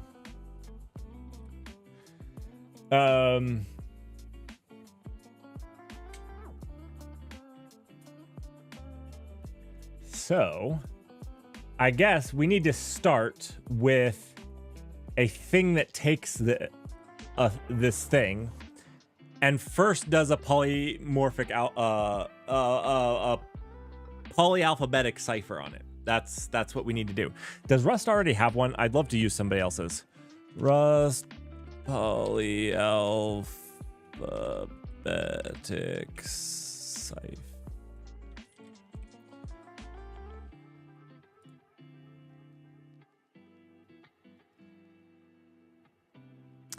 It's also called the Caesar cipher.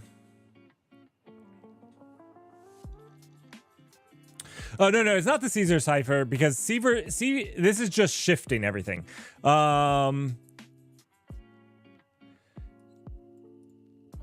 This is more complicated than what I was going to do. Do they not have a polyalphabetic cipher?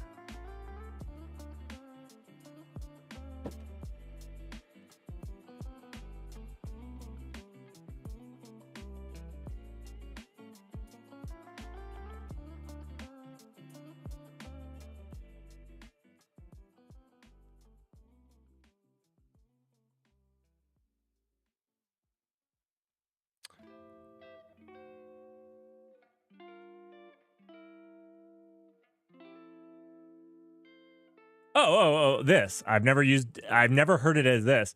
Oh, polyalphabetic substitute. Okay. My bad. I guess it's this. I don't know how to pronounce it.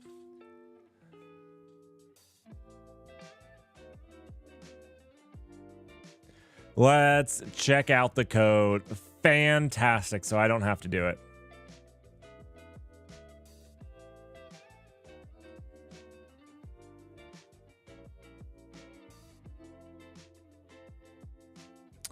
Let's make sure. Oh, yeah, the algorithms. Sweet goodness. All right.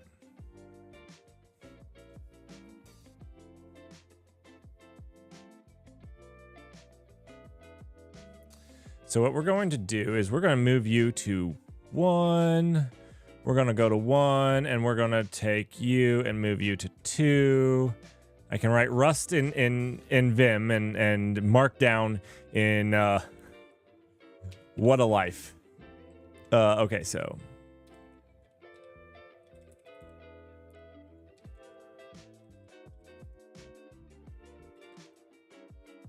what folder is this in? It was AI something. AI games 2024. There we go.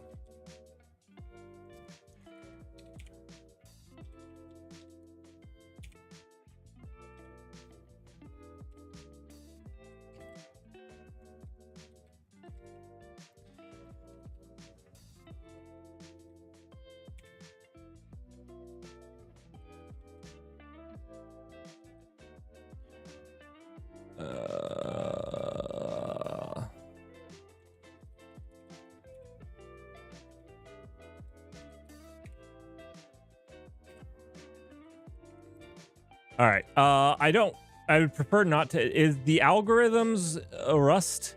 Is this a crate? Is it a crate? That would be amazing.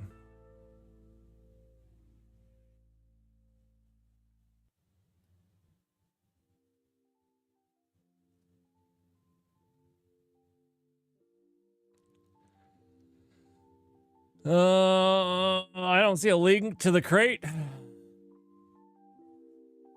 So I just have to yank them. All right. I'm just going to yank it then. And what we'll do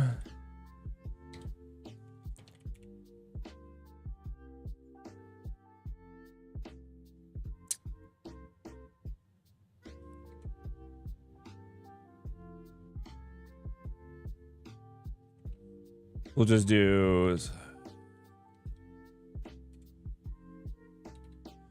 something like this. We're going to put this in here, but then what we'll do is throw a link at the top. Here.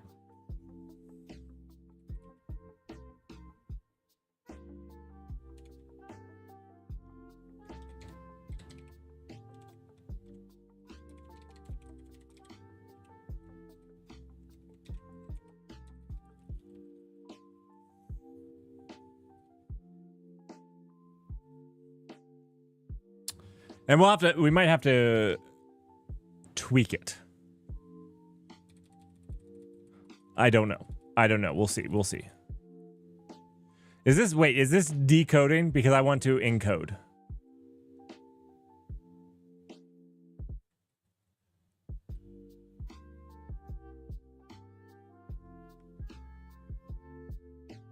I think this encodes. So what we'll do is call this encode, and then what we need is we also need a decode as well, just to test everything, right?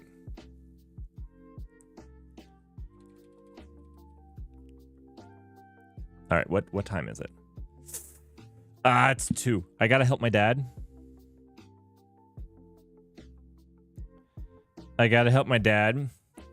So, you know what? We might call it quits for today because I'm supposed to go help my dad and I need to do that.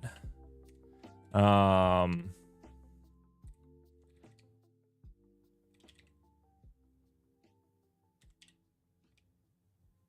I need to do that.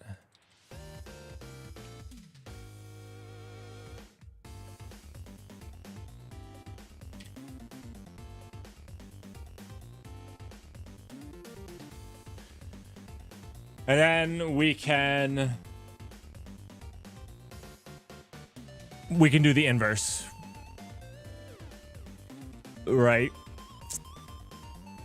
I'm actually trying to think. Would this go both ways? This wouldn't go both ways, right? Because you have to do the opposite. Just running it again wouldn't decode an encoded one, right?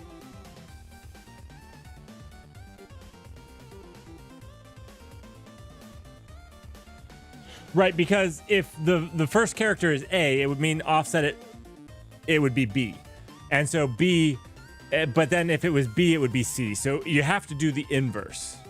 So we might be able to make it one thing, and just whether you're encoding or decoding, we might be able to do that. But what we'll probably do is write the function out here to decode it, and then see if we can't marry them together and make them just one. I don't know. All right. But I will do that maybe Tuesday. Tuesday we'll look at decoding. I'll also figure out how to pronounce this word because I've only known of it as polyalphabetic. It's like the intro steps to a one-time pad, right?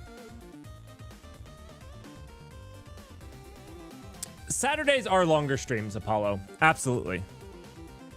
Tuesdays and Thursdays are after a long day of work and children. So, you're getting leftover Merrick.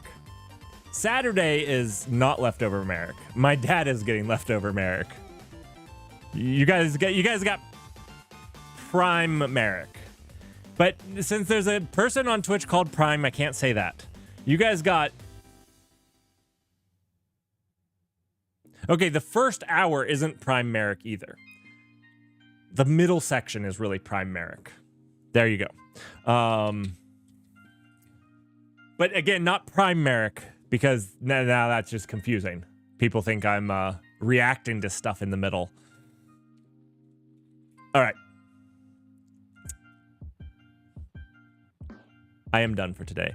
Let's find somebody to raid. I got stuff to handle, stuff to deal with.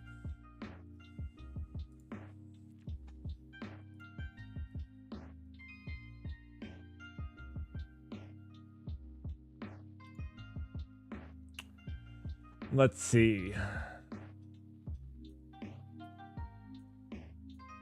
Sergeant Pepper is doing something. Sergeant Pepper's always doing something Rust.